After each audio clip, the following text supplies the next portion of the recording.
Dia awalnya adalah cucu dari tabib Kekaisaran Lin.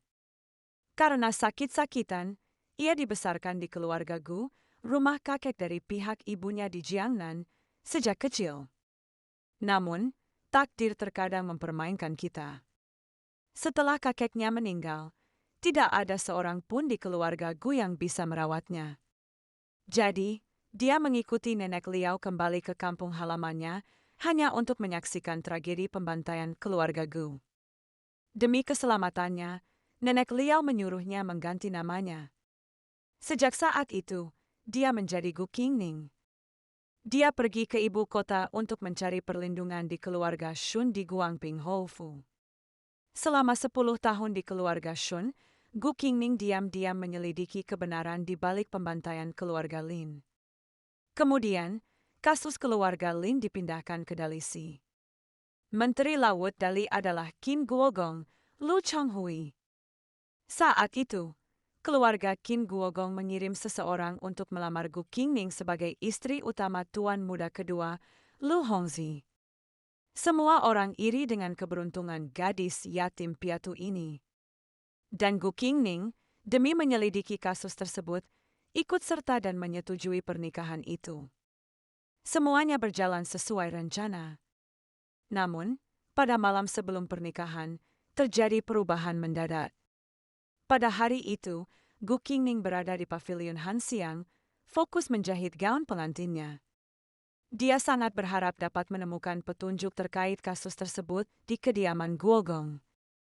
Namun, kedatangan Lu Hongzi menghancurkan ketenangan ini.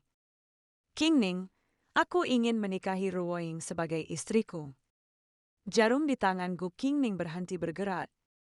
Apa yang tadi kamu katakan? Lu Hongzi tampak tenang, seolah-olah mengatakan sesuatu yang benar-benar normal. Dalam beberapa hari lagi, kami akan mengadakan pernikahan. Aku hanya bisa menyambutmu masuk melalui pintu dengan hak sebagai selir. Tapi jangan khawatir.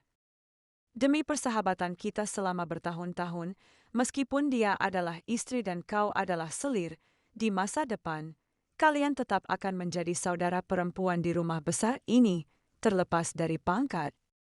Gu Qingning terkejut dan menanyainya. Shan Ruoying adalah saudara ipar Anda yang janda. Namun Lu Hongzi membantah dengan tidak sabar. Meskipun Ruoying memiliki perjanjian pernikahan dengan kakak laki-laki saya, kakak saya meninggal dalam pertempuran sebelum mereka menikah. Dia tidak termasuk sebagai saudara ipar saya yang janda.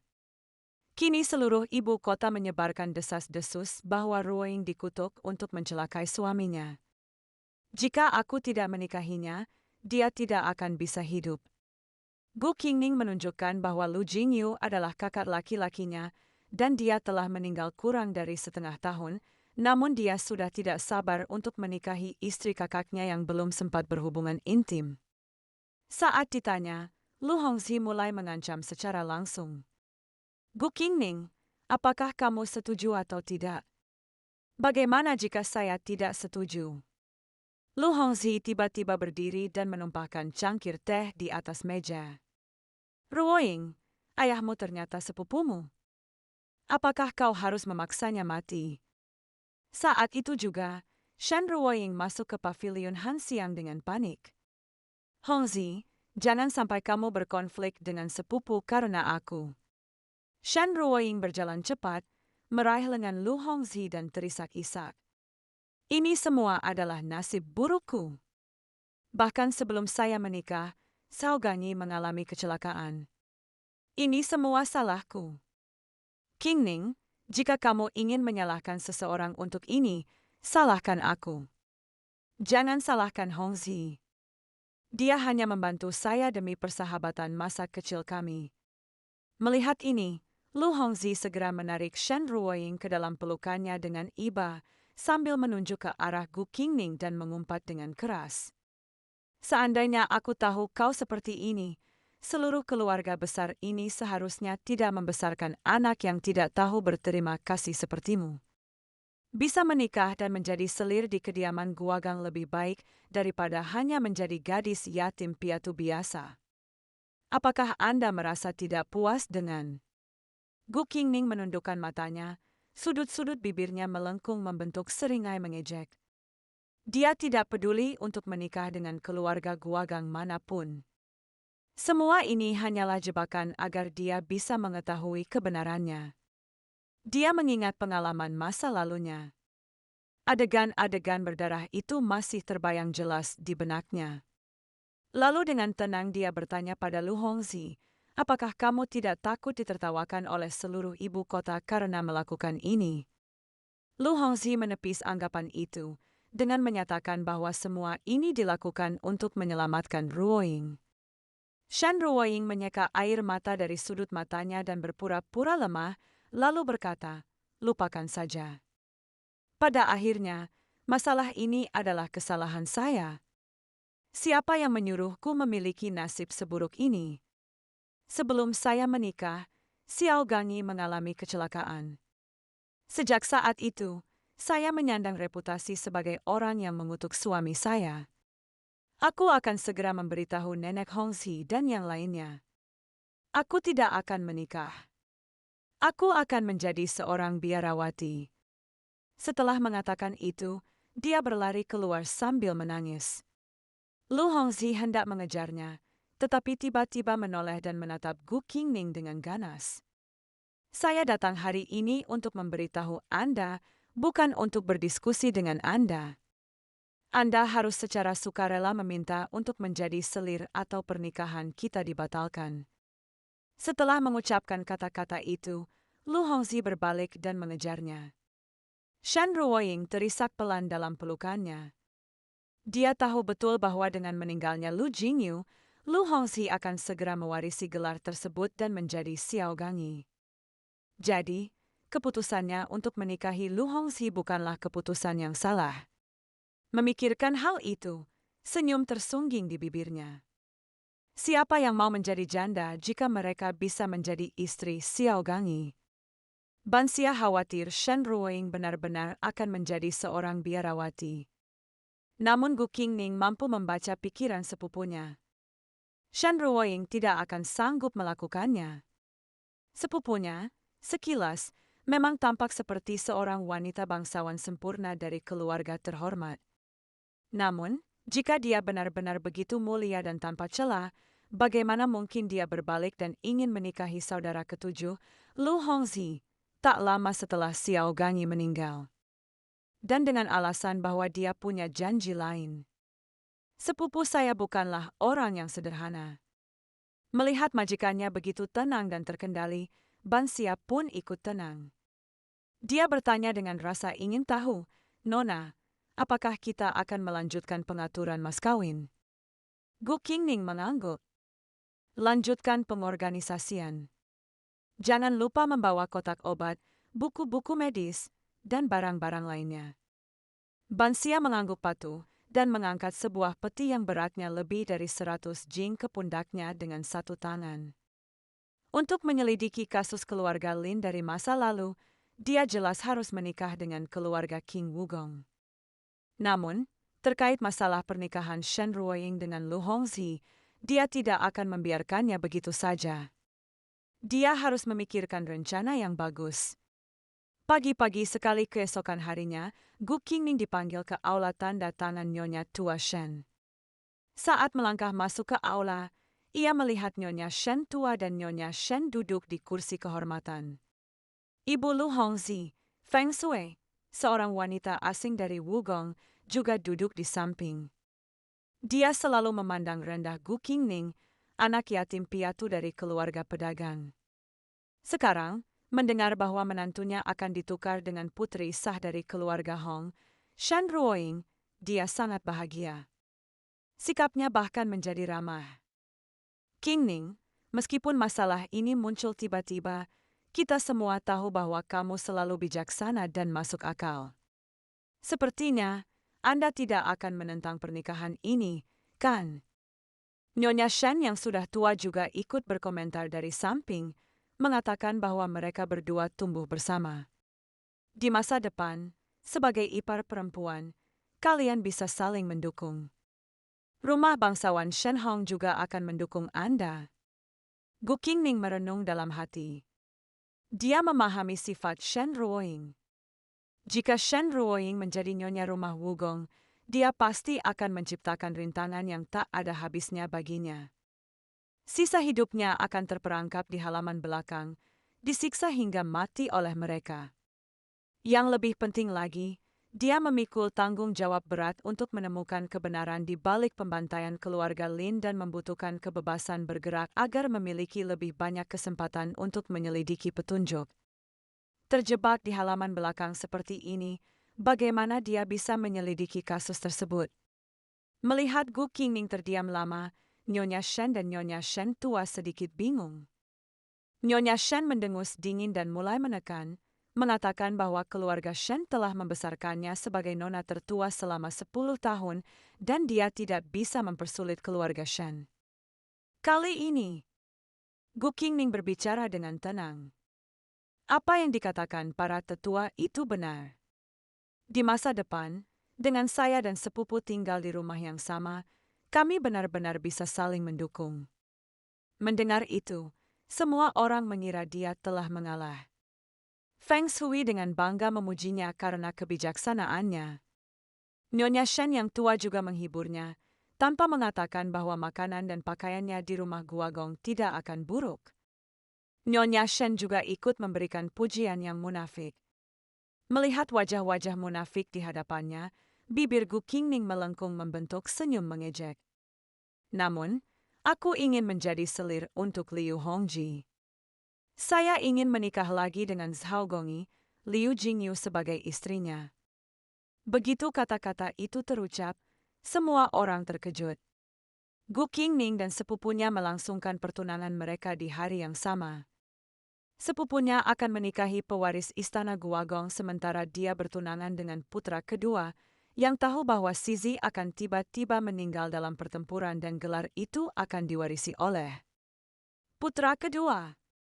Sepupunya, karena takut dicap sebagai pembawa sial bagi suaminya, malah berbalik dan menjalin hubungan dengan tunangan Gu Qingming. Dan pada malam sebelum pernikahan, tunangannya justru memaksanya untuk secara sukarela meminta menjadi selir. Gu Qingming dengan marah menolak, dengan belak-belakan menyatakan bahwa menjadi selir lebih buruk daripada menjadi kakak ipar tertua. Dia langsung mengajukan usulan untuk bertukar pasangan dan menikahi Zhao Gongyi yang telah meninggal. Pada akhirnya, dia memasuki Guagong Manor dengan membawa sebuah tablet roh. Kalimat Gu Qingming, "Aku tidak ingin menjadi selir Liu Hongji. Aku ingin menikah lagi dengan Zhao Gongyi dan menjadikan Liu Jingyu sebagai istrinya." Pernyataan itu mengejutkan semua orang begitu terucap. Gu Qingming tidak bertindak berdasarkan dorongan sesaat. Dia mengerti bahwa jika dia menikahi Liu Hongji sebagai selir, yang menantinya adalah serangan terang-terangan dan terselubung dari Shen Ruoying serta perselisihan tanpa akhir di halaman dalam. Namun, menikahi Zhao Gongyi yang telah meninggal dan secara lahiriah tetap menjadi janda, sebenarnya adalah jalan pintas baginya untuk membalas dendam atas keluarga Lin. Dia tahu bahwa hanya dengan memasuki rumah King Guagong, dia akan memiliki kesempatan untuk mendekati kebenaran dan mencari keadilan bagi orang tuanya yang meninggal secara tidak adil. Nyonya Shen adalah orang pertama yang pulih dari keterkejutannya, dengan lantang mempertanyakan apakah Gu Qingming sudah gila. Namun, Feng Shui sudah membunyikan alarm di hatinya. Dia tidak ingin Gu Qingming menikah dengan Liu Jingyu. Jika tunangan putranya menikah lagi dengan kakak laki-lakinya, seperti apa jadinya? Seluruh ibu kota akan mengatakan bahwa Hongji memanfaatkan kematian kakak laki-lakinya untuk mencuri saudara iparnya, dan juga dengan licik meninggalkan tunangannya. Pada saat itu, reputasi Liu Hongji akan hancur total. Namun, Gu Qingming tampak tenang dan dengan sabar menjelaskan, jika Shen Ruoying dan aku menikah dengan Liu Hongji, bagaimana pandangan orang-orang di ibu kota? Xia Gongyi adalah pahlawan perang dari Qiyu yang agung. Begitu pihak sensor mengetahui hal ini dan memakzulkannya di pengadilan, keluarga Deishan dan Liu akan menghadapi krisis besar. Kata-kata ini langsung menyambar titik lemah Feng Shui, memaksanya untuk mempertimbangkan dengan cermat. Dibandingkan dengan reputasi Liu Hongji, keamanan kediaman King Guogong tentu saja lebih penting. Akhirnya, Feng Shui berkata dia akan kembali dan meminta petunjuk kepada Guogong. Gu Qingning sedikit membungkuk dan berkata, memang seharusnya begitu. Kembali di pavilion Han Xiang, Ban Xia dengan cemas memberitahu Gu Qingning bahwa meskipun kediaman King Guogong menyetujuinya menikah di sana, tanggal pernikahannya ditetapkan pada hari yang sama dengan pernikahan Shen Ruing. Ini jelas hanya formalitas. Gu Qingning sama sekali tidak peduli. Dia percaya bahwa selama dia bisa memasuki kediaman King Guogong, hal lain tidak penting. Dia tahu betul bahwa menjadi janda lebih baik daripada menjadi selir bagi Liu Hongji. Shen Ruoying itu halus dan licin. Jika dia menjadi selir, kehidupan di halaman dalam hanya akan menjadi lebih sulit. Namun sejak zaman dahulu, ada sebuah aturan. Jika seorang pria meninggal tanpa ahli waris, keluarga dapat menerima seorang istri untuk menggantikannya mengelola harta warisan. Dengan memilih jalan ini, dia bisa menghindari perselisihan di halaman dalam dan fokus pada pembalasan dendam keluarganya tanpa membuang waktu untuk pertikaian rumah tangga yang tidak berarti. Dia menyalakan 3 batang dupa, menggenggam kedua tangannya, dan dalam hati mengucapkan sumpah balas dendam untuk keluarga Lin di tengah kepulan asap. Di hari pernikahan, suara genderang dan gong memenuhi langit. Prosesi pernikahan Guangping Houfu membentang sepanjang 10 mil. 2 mobil pengantin yang berjejer berdampingan menarik perhatian banyak sekali orang yang lewat. Rakyat biasa berdiskusi dengan penuh semangat. Sebagian memuji putri sah Guangping Houfu atas kebenarannya, sementara yang lain mengungkapkan kebenaran tentang pernikahan yang tertukar tersebut. Seorang pria bertopeng yang mendengar diskusi-diskusi ini menunjukkan ekspresi terkejut di matanya. Seseorang di sebelahnya membisikkan gosip. Saya rasa ipar perempuan yang janda ini dan ipar laki-lakinya pasti pernah menjalin hubungan gelap di masa lalu yang menyebabkan drama pertukaran pernikahan ini. Orang lain pun ikut menghela napas. Kasihan sekali sepupu perempuan itu. Posisi yang sangat baik sebagai istri utama telah hilang dan dia harus menjadi janda. Yah, nasib buruk. Mendengar itu, aura pria bertopeng itu seketika menjadi beberapa derajat lebih dingin. Tepat saat itu, seorang pria berpenampilan sederhana dengan pakaian kain menepuk bahunya dengan lembut, mengembalikan pikirannya yang melayang. Keduanya saling bertukar pandang, lalu diam-diam menghilang ke dalam keramaian. Di dalam kediaman King Guogong, upacara pernikahan berlangsung dengan tertib. Gu Qingning mengenakan gaun pengantin berwarna merah terang, dengan hikmat menyelesaikan upacara penghormatan dengan tablet roh Lu Jingyu. Setelah upacara, dia sendiri yang memegang tablet roh dingin tersebut. Para pelayan menuntunnya menuju halaman bekas Xiao Gongi. Sepanjang perjalanan, bisikan para tamu terus terdengar di telinganya. Lalu kenapa kalau dia membungkuk? Dia tidak bisa mewujudkan pernikahan itu secara fisik. Dia hanya bisa kembali, membersihkan diri, dan tidur. Namun dia mengabaikannya, melangkah dengan mantap ke halaman yang telah dia rencanakan dengan cermat. Song Tuo Jin Tekin Guogong Manor, Altog Hang with Red Silk and Red Lanterns. Suasana itu tampak dingin dan sunyi karena kepergian Xiao Goni Lu Jingyu. Angin dingin yang bertiup di malam hari membuat seseorang menggigil tanpa alasan. Ban Xia masih muda tetapi berani. Dia mengepalkan tinjunya dan berkata dengan tegas kepada Gu Qingning, "Nona, saya akan tidur di sini bersama Anda malam ini. Jika ada hantu yang benar-benar berani datang, pelayan ini akan meninju mereka hingga terpental." Saat itu, Gu Qingning telah menghapus riasan pengantinnya yang tebal dan berganti pakaian dalam. Mendengar kata-kata Ban Xia, dia tak kuasa menahan senyumnya. Sekalipun hantu benar-benar ada, Xiao Gongi adalah pahlawan dengan semangat yang pantang menyerah. Bagaimana mungkin dia menindas wanita lemah seperti kita? Sepertinya Nenek Liao tidak begitu bersemangat hari ini. Tidurlah dengannya. Setelah Bansia pergi, lilin naga dan Phoenix di atas meja tiba-tiba mengeluarkan sekuntum bunga dari sumbunya. Gu Qingning memandang cahaya lilin yang berkelap-kelip dan tersenyum lembut. Mereka bilang bunga sekam menandakan peristiwa bahagia. Namun, peristiwa membahagiakan apa yang bisa saya alami dalam situasi saya saat ini? Mungkinkah ini pertanda bahwa aku akan segera menemukan pelaku sebenarnya yang membunuh orang tuaku? Pertanda baik seperti itu layak dirayakan dengan minum. Dia dengan santai mengambil gelas anggur di atas meja dan menyesapnya. Siapa sangka alkohol akan bereaksi begitu cepat dan kuat?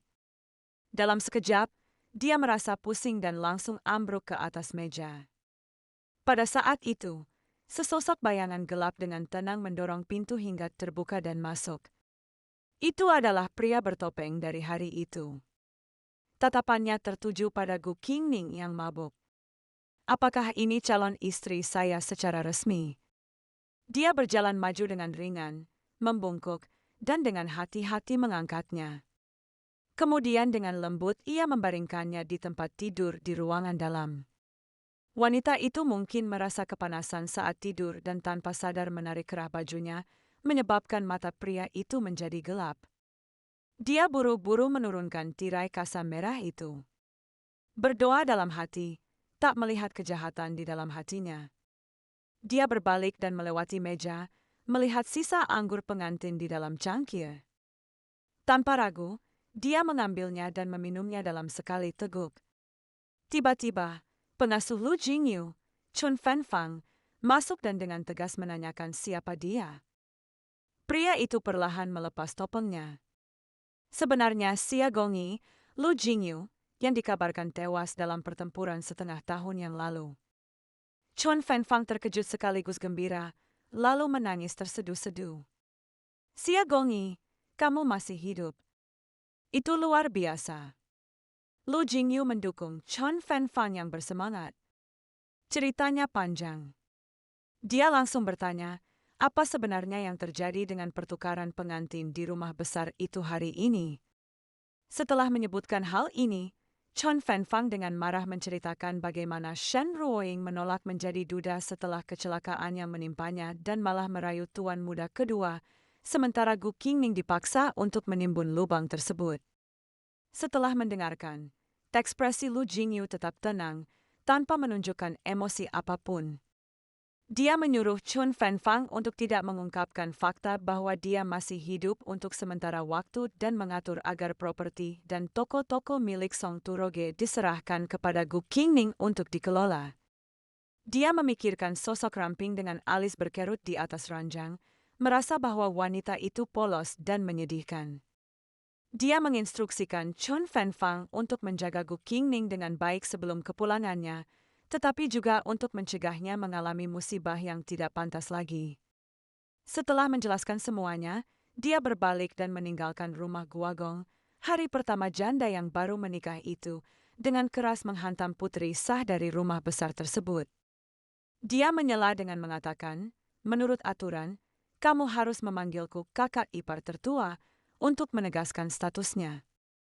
Putri sah pemilik rumah yang meninggalkan tunangannya, ibu mertuanya terdiam.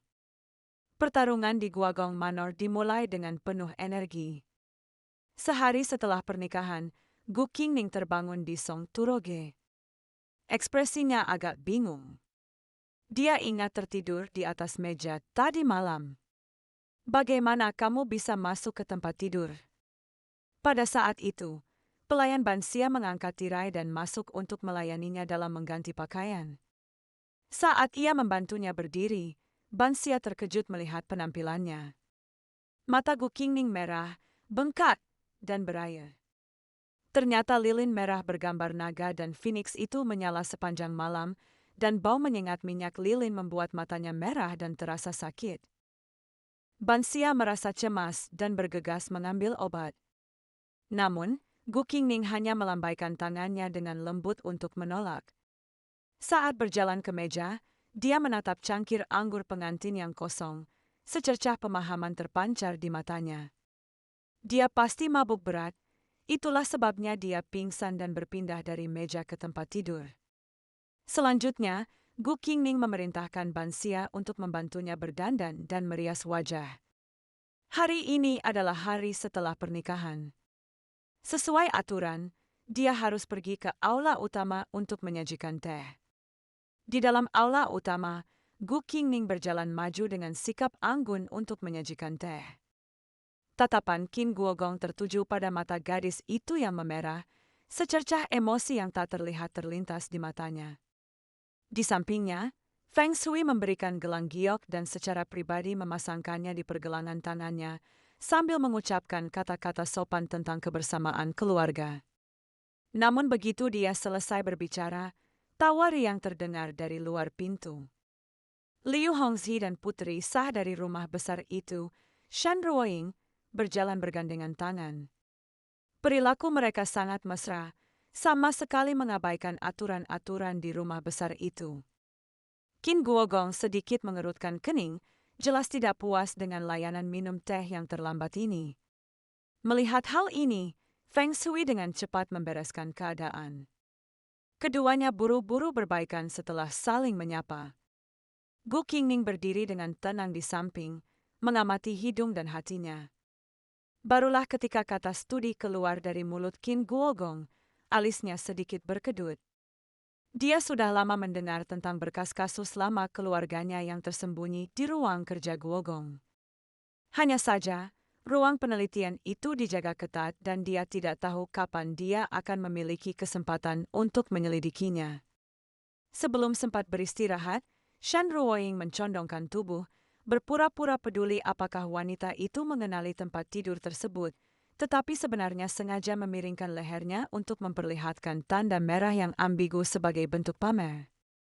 Gu Qingning tetap diam, seolah-olah dia tidak menyadari provokasi yang dilakukannya. Melihat hal ini, Liu Hongzhi malah memperkeruh keadaan, menuduhnya tidak tahu apa yang terbaik untuk dirinya sendiri. Ruoying dengan baik hati merawatmu. Mengapa kamu tidak menjawab? Dia sudah menahan amarahnya terhadap Gu Qingning, seorang yatim piatu yang tidak punya siapapun untuk diandalkan. Ia dengan baik hati menawarkannya untuk menjadi selir, tetapi wanita itu lebih memilih mempertahankan status jandanya daripada menurutinya. Sungguh menjijikkan. Shan Ruoying dengan cepat menahannya, berpura-pura memarahi. Hongzhi, jangan berkata seperti itu. Perhatikan bayangan di bawah mata Qingning. Dia pasti tidak tidur nyenyak semalam. Liu Hongzhi mencibir. Kamu sangat menyayanginya. Tapi mungkin dia tidak akan menyukainya. Gu Qingning kemudian mendongak. Terima kasih atas perhatian Anda. Tinggal di Song Tuo itu aneh. Aku tidak menjawab tadi karena sedang memikirkan sesuatu. Sekarang setelah saya menikah dan menjadi anggota keluarga bangsawan ini, sesuai aturan, Anda harus memanggil saya kakak ipar tertua. Tapi saya tidak menyiapkan hadiah pemberitahuan perubahan alamat hari ini.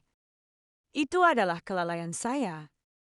Dia menoleh untuk meminta konfirmasi dari Feng Shui. Terpojok, Feng Shui hanya bisa tertawa hambar dan setuju. Wajah Liu Hongzhi dan Shanring berubah pucat pasi, tetapi akhirnya, dengan berat hati mereka memanggil kakak ipar tertua.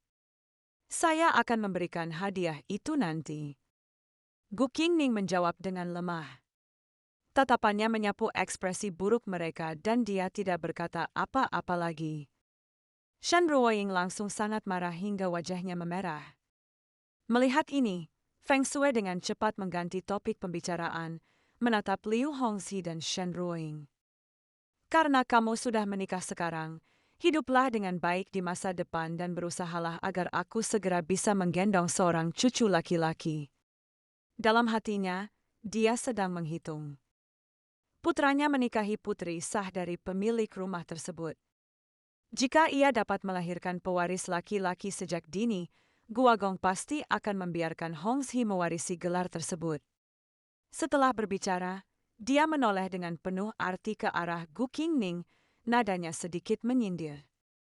Ketika ada lebih banyak anak di rumah besar itu, suasananya tentu akan menjadi lebih meriah.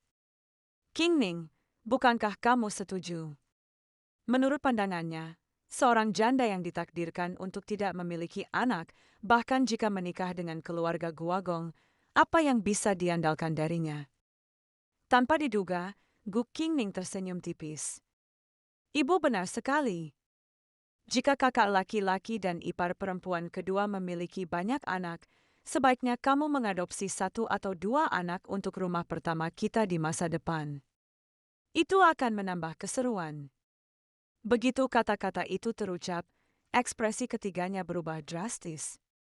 Apa? Mengambil. Dan 1 atau 2 orang, mereka tidak pernah menyangka Gu Qingning akan berani mengatakan hal seperti itu. Sebelum semua orang sempat pulih dari trauma, Gu Qingning meminta izin dan pergi. Namun, tepat saat dia melangkah keluar dari aula utama, langkah kaki tergesa-gesa terdengar dari belakang. Shen Ruoying tidak mau menyerah. Dia segera mengejar, menggunakan alasan bahwa Bibi Chan dari Song Tuoge memiliki kepribadian yang keras dan ingin mengikutinya kembali untuk mendisiplinkannya, tetapi sebenarnya ingin ikut campur dalam urusan Song Tuoge. Gu Qingning sudah tahu bahwa Bibi Chan adalah orang kepercayaan ibu kandung Zai Gongyi, dan dia mengetahui rencana Shen Ruoying. Dia langsung tersenyum dan menolak dengan sopan. Aku akan mengurus urusan Song Tuoge ku sendiri. Melihat sosok Gu Qingning yang mundur dengan penuh tekad, pelayan Shen Ruoying tak kuasa menahan diri untuk mengeluh. Namun Shen Ruoying terus-menerus mencibir. Menurut pandangannya, Gu Qingning hanyalah seorang gadis yatim piatu yang tak berdaya. Liu Hongzhi sedang menipu dirinya sendiri dengan berpikir bahwa ia akan menjadi penguasa kediaman Guagong dan kemudian dapat menginjak-injaknya. Sementara itu, Gu Qingning berjalan-jalan di sekitar halaman belakang kediaman Guagong. Dengan dalih meminta seorang pelayan untuk memperkenalkan tata letak ruangan, dia diam-diam menghafal lokasi ruang belajar Guagong sebelum langsung kembali ke pavilion Songtao. Namun, tepat saat dia duduk untuk beristirahat, Chen Mama, yang dikenal karena sifatnya yang tegas dan temperamennya yang sulit, datang berkunjung. Gu Qingning bangkit untuk menyambutnya, mengenakan senyum tipis yang sopan sambil berinisiatif bertukar sapa. Seharusnya aku berbicara dengan Chen Mama lebih awal, tetapi aku tertunda karena mengagumi teh dan ingin mengenal lingkungan tempat tinggal ini terlebih dahulu. Aku menyuruh Mama menunggu. Chen Fanfang mengangguk sebagai jawaban, tatapannya mengamati Gu Qingning dengan saksama. Selir baru ini lebih memilih tetap menjadi janda daripada menikah lagi, menunjukkan kasih sayang yang mendalam kepada mendiang Xia Gongyi, Liu Jingyu. Ditambah dengan instruksi khusus Xia Gongyi dari malam sebelumnya, dia sudah mengambil keputusan. Senyum ramah yang jarang terlihat terselip di wajahnya yang biasanya tegas. Nyonya tidak perlu terlalu formal. Inilah yang seharusnya dilakukan seorang hamba. Begitu selesai berbicara, dia bertepuk tangan. Para pelayan di luar pintu kemudian membawa peti dan guci satu persatu ke dalam pavilion Songtao. Berikut adalah daftar nama semua pelayan, beserta kunci gudang dan buku catatan keuangan. Pelayan ini telah menyiapkan semuanya.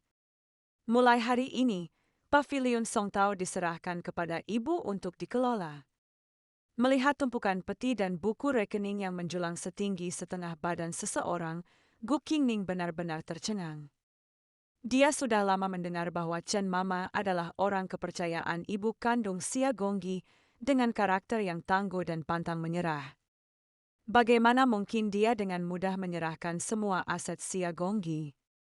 Namun baginya, hal ini benar-benar bertentangan dengan akal sehat. Ia tersadar dan dengan sopan menolak. Chen Mama, aku baru saja tiba. Sebaiknya saya memahami situasinya terlebih dahulu.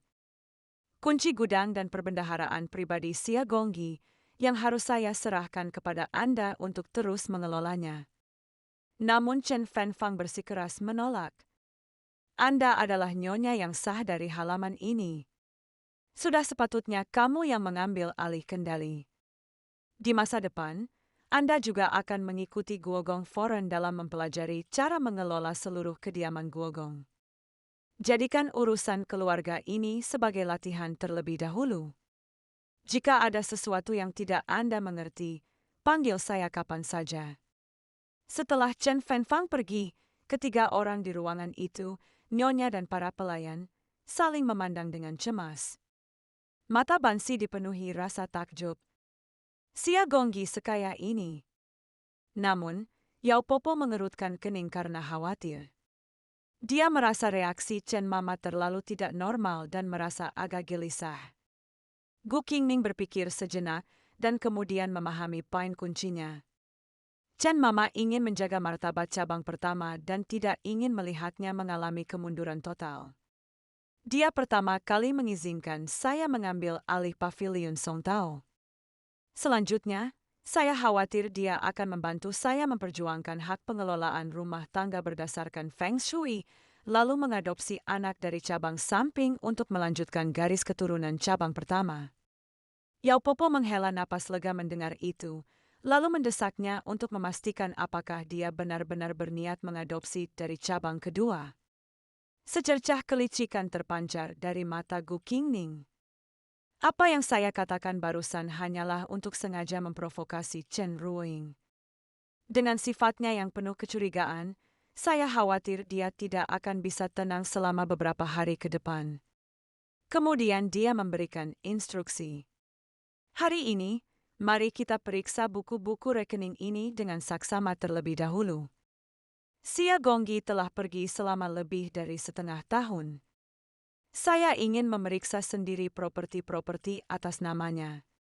Ngomong-ngomong, sampaikan kabar baik tentang pengambil alihan pavilion Song Tao kepada Guogong Furin. Keesokan harinya, Gu Qingning memberitahu Feng Shui tentang masalah tersebut. Feng Shui sangat terkejut. Dia hampir menumpahkan cangkir teh di tangannya dan bertanya dengan tidak percaya, "Apa yang kau katakan? Chun Fenfang benar-benar menyerahkan semua harta Jingyu kepadamu untuk dikelola." Perlu diketahui bahwa Lu Jingyu sangat disayangi oleh kaisar semasa hidupnya dan harta benda yang diberikan kepadanya tak terhitung jumlahnya. Kekayaannya jauh melebihi kekayaan keluarga utama Guogong. Feng Shui telah lama memperhitungkan bahwa, setelah peringatan 1 tahun kematian Lu Jingyu berlalu, ia akan mengusulkan kepada Guogong agar properti-properti ini diberikan kepada putranya, Lu Hongzhi, untuk dikelola. Namun, kini ia telah didahului oleh Gu Qingning. Dia sangat marah, sampai-sampai gigi gerahamnya hampir hancur menjadi debu. Oleh karena itu, tatapan yang dilayangkannya kepada Gu Qingning penuh dengan kebencian. Namun Gu Qingning tampak tenang, sama sekali mengabaikan amarahnya. Badai di kediaman Guogong ini baru saja dimulai. Dia tidak hanya harus melindungi pavilion Song Tao, tetapi juga memanfaatkan kesempatan untuk menyelidiki kasus lama keluarganya. Tidak seorang pun akan menghalangi jalannya. Siapa yang menyangka bahwa Gu Qingning, seorang gadis yatim piatu yang baru 2 hari menikah dengan keluarga Guogong, tiba-tiba akan memiliki setengah dari deretan properti di kawasan paling elit di ibu kota. Daerah makmur. Itu milik mendiang suaminya, Lu Jingyu. Manuver mengejutkan ini membuat Guogong, seorang warga asing dan Feng Shui yang mendambakan kekayaan keluarga, ternganga karena takjub. Menghadapi pertanyaan Feng Shui yang tak percaya, Gu Qingning tampak acuh tak acuh, hanya berkata, "Saya ingin pergi dan memeriksa properti atas nama Xiao Gongyi hari ini agar para pengurus tidak menjadi malas dan penuh tipu daya. Hal ini menghalangi kemungkinan pihak lain menimbulkan masalah." Betapapun anggannya, Feng Shui hanya bisa mempertahankan kedoknya sebagai ibu yang baik hati, berpura-pura mengucapkan beberapa kata peringatan sebelum membiarkannya pergi. Namun tak seorang pun melihat kecemburuan dan kekejaman yang meluap di matanya saat dia berpaling. Dia tidak bisa lagi menyembunyikan keserakahannya akan kekayaan yang sangat besar itu. Begitu melangkah keluar dari gerbang kediaman, Gu Qingning bertemu dengan Shen Ruoying, kakak ipar yang suka menghalangi. "Apakah kamu akan keluar?" Gu Qingning mengangguk. Melihat ini, Shen Ruoying tiba-tiba melangkah maju dengan hangat, merangkul lengannya dengan penuh kasih sayang. Dengan dalih para saudari yang bepergian bersama, dia ingin ikut serta. Perlu diketahui bahwa di kediaman Shen Ruoying selalu membenci bergaul dengan Gu Qingning.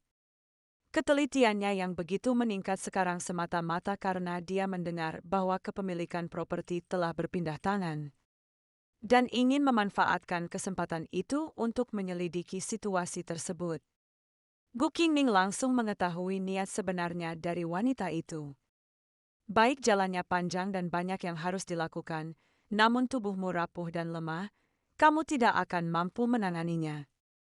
Dia dengan tegas namun lembut mengusirnya, lalu berbalik dan berjalan pergi dengan cepat, meninggalkan Shen Ruoying berdiri di sana, menggertakkan giginya karena marah. Diam-diam dia bersumpah bahwa begitu suaminya, Liu Hongxi, mewarisi gelar tersebut, dia pasti akan merebut semuanya kembali. Setelah berjalan cukup jauh, Ban Xia merasa khawatir sepanjang jalan, mengeluh tentang suasana suram Feng Shui dan perilaku abnormal Shen Ruoying. Gu Qingning hampir mencibir. Dalam hatinya, ia tahu bahwa kecemburuan kedua orang ini sia-sia. Selama bertahun-tahun, kasus lama keluarga Lin tidak menunjukkan kemajuan apapun. Jelas sekali karena ada tokoh berpengaruh yang menutupi kebenaran. Dia tidak lagi ingin berpura-pura lemah. Hanya dengan memegang kekuasaan dan berdiri di posisi yang lebih tinggi, dia bisa menyingkirkan kabut dan mengungkap kebenaran. Dan aset yang ditinggalkan oleh Liu Jingyu adalah fondasi terkuatnya. Namun, tak seorang pun menyangka bisnis keluarga Xiao Gangi akan sebesar ini. Separuh dari jalan paling makmur di bagian barat kota itu merupakan milik toko-tokonya. Ketika Gu Qingning tiba, pelayan yang telah menunggu di sana menyambutnya dengan hormat. Bawahan ini, Su Ziyun, memberi salam kepada nyonya. Gu Qingning, yang mengangkat tangannya untuk memberi isyarat agar dia berdiri. Pramugara Su, tidak perlu formalitas. Saya masih awam dalam hal-hal ini dan tidak mengenal banyak hal. Saya membutuhkan petugas untuk mengurus hal-hal ini. Sebagai orang kepercayaan Liu Jingyu, Su Ziyun adalah sosok yang cerdas dan cakap. Awalnya, dia mungkin memiliki beberapa keraguan tentang gadis yatim piatu ini. Namun, dia tetap menuruti perintah dan memanggil semua pengurus toko dan akuntan, sehingga menyelamatkan Gu Qingning dari kesulitan bolak-balik. Begitu Gu Qingning melangkah masuk ke aula, semua orang berdiri untuk memberi hormat. Semuanya tidak perlu formalitas. Silakan duduk. Gu Qingning berjalan ke kursi utama di belakang meja dan duduk, pandangannya menyapu semua orang. Dalam 6 bulan terakhir sejak Xiao Gangi meninggal, bukanlah hal mudah bagi kalian semua untuk mengelola berbagai toko dengan tertib seperti ini. Sekarang setelah saya menikah dan menjadi anggota keluarga Guogong, tentu saja saya harus ikut memikul sebagian beban Xiao Gangi dan melindungi bisnis keluarga ini. Setelah mengatakan itu, dia mengambil buku-buku catatan di atas meja dan mulai membacanya dengan saksama. Melihat hal ini, beberapa petugas di aula diam-diam mengerutkan bibir mereka. Dia hanyalah seorang gadis kecil yang belum banyak melihat dunia. Apakah dia benar-benar berpikir dia bisa mengelola properti-properti ini? Namun, dalam sekejap, dia dengan tepat menunjukkan kesalahan yang dilakukan oleh pramugara Liu. Toko gadai, Maret, pengeluaran besar dicatat sebagai mendesak. Menanggapi pembelaan kepala pelayan Liu bahwa itu adalah hadiah kebiasaan dari tahun-tahun sebelumnya, Gu Qingning menyerang inti masalahnya dengan mengatakan jika ini menumpuk selama berhari-hari dan berbulan-bulan dan pembukuan menjadi kacau, siapa yang akan bertanggung jawab? Hanya tersisa satu kalimat, membuat pihak lain terdiam, hanya mampu mengakui kesalahannya berulang kali. Sementara itu, tatapan penghargaan terlintas di mata Su Ziyun. Dia tidak menyangka nyonya akan menemukan kesalahan akuntansi hanya dengan sekilas pandang. Dia memang bukan orang yang sederhana. Dia melirik layar dengan tenang. Dengan kemampuan yang dimiliki Nyonya, Xia Gongyi pasti juga merasa puas. Di sebuah ruangan rahasia yang dipisahkan oleh dinding, Liu Jingyu diam-diam mengamati pemandangan ini. Dia khawatir bahwa dia akan kesulitan menghadapi para rubah tua ini untuk pertama kalinya. Sekarang tampaknya dia terlalu banyak khawatir. Seorang pria paruh baya berjubah brokat duduk di sampingnya, menggoda sambil tersenyum. Ayu, istrimu ini bukan wanita yang sederhana. Meskipun masih muda, ia tampak tenang dan bermartabat. Memiliki ketajaman di balik keanggunannya. Seberapa miripkah dia dengan gadis yatim piatu biasa? Sudut bibir Liu Jingyu sedikit terangkat. Matanya dipenuhi kehangatan yang tak terasa. Dia memang sangat baik. Yang mulia, mari kita lanjutkan pembahasan bisnis. Setelah menyelesaikan urusan akuntansi, Gu Qingning tidak lupa memberi hadiah kepada semua orang. Dia memesan jamuan makan di Menara Sui siang, tanpa mengundang semua orang untuk pindah ke sana untuk beristirahat. Semua orang berdiri untuk menyampaikan ucapan terima kasih mereka. Gu Qingning juga memanfaatkan kesempatan itu untuk bertanya kepada Su Ziyun tentang pembukaan klinik medis. Kemudian, ia berniat membuka klinik khusus untuk merawat wanita. Tujuannya adalah untuk mengembangkan bisnis sekaligus mengumpulkan lebih banyak koneksi dan kekuasaan untuk dirinya sendiri. Su Ziyun menangkupkan tangannya dan berkata, "Jika Nyonya mempercayai bawahan saya ini, saya akan menyeleksi beberapa toko yang cocok untuk Anda pilih dalam beberapa hari ke depan. Kalau begitu, saya akan merepotkan pramugara Su." Namun tepat pada saat ini, tidak ada tamu tak diundang yang datang mengetuk pintu lagi. "Qingning, mengapa kamu bergaul dengan sekelompok pria?" Semua orang menoleh ke arah suara itu dan melihat Liu Hongji berdiri di puncak tangga dengan ekspresi tidak ramah, menunjuk ke arah Gu Qingning. Seorang wanita seharusnya menganggap membantu suami dan membesarkan anak sebagai kewajibannya. Bagaimana bisa kamu memperlihatkan wajahmu di depan umum seperti ini? Jika kabar ini tersebar, apakah warga Guagong kita masih menginginkan reputasi buruk tersebut? Meskipun adat istiadat rakyat Great Shu terbuka, tuan muda kedua ini, yang otaknya dipenuhi etika feodal, masih dengan keras kepala membatasi perempuan dalam kerangka batin. Halaman dalam. Bisikan para pejalan kaki semakin memperkeruh suasana. Seorang wanita dari keluarga kaya bergaul dengan sekelompok pria, itu benar-benar tidak pantas. Dan Liu Jingyu di ruang rahasia lantai 2 sedikit mengerutkan kening ketika melihat pemandangan ini. Saudara laki-lakinya yang kedua ini benar-benar seperti hantu yang terus menghantui. Dia adalah seorang janda dari kediaman Guagong. Namun, ia mempermalukan saudara iparnya di depan umum. Untuk oleh-oleh pulang kampung, sebenarnya ada beberapa barang yang bahkan keluarga biasa pun akan memandang rendah. Barang lusuh itu. Bahkan para pelayan pun memperlakukannya dengan acuh tak acuh. Namun, alih-alih marah, dia malah tersenyum dan berinisiatif membawa pulang hadiah-hadiah lusuh itu. Itu hanya karena dia ingin mengalahkan mereka dengan cara mereka sendiri, menggunakan jebakan ibu mertuanya. Untuk menemukan terobosan dalam memperjuangkan hak-hak pengurusan rumah tangga. Liu Jingyu berdiri di jendela lantai 2, menatap adik keduanya yang tampak kecewa di lantai bawah. Liu Hongzi tidak mengganggu iparnya yang baru menikah. Mengambil sikap merendahkan dengan membatalkan hal ini demi kebaikan Anda sendiri. Bella hampir saja mengukir kata-kata orang yang ikut campur urusan orang lain di wajahnya, yang menimbulkan rasa jijik.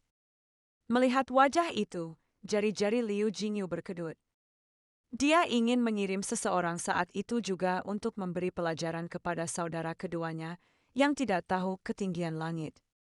Namun, sebelum bawahannya dapat bergerak, Gu Qingning di lantai bawah telah memulai mode serangan baliknya.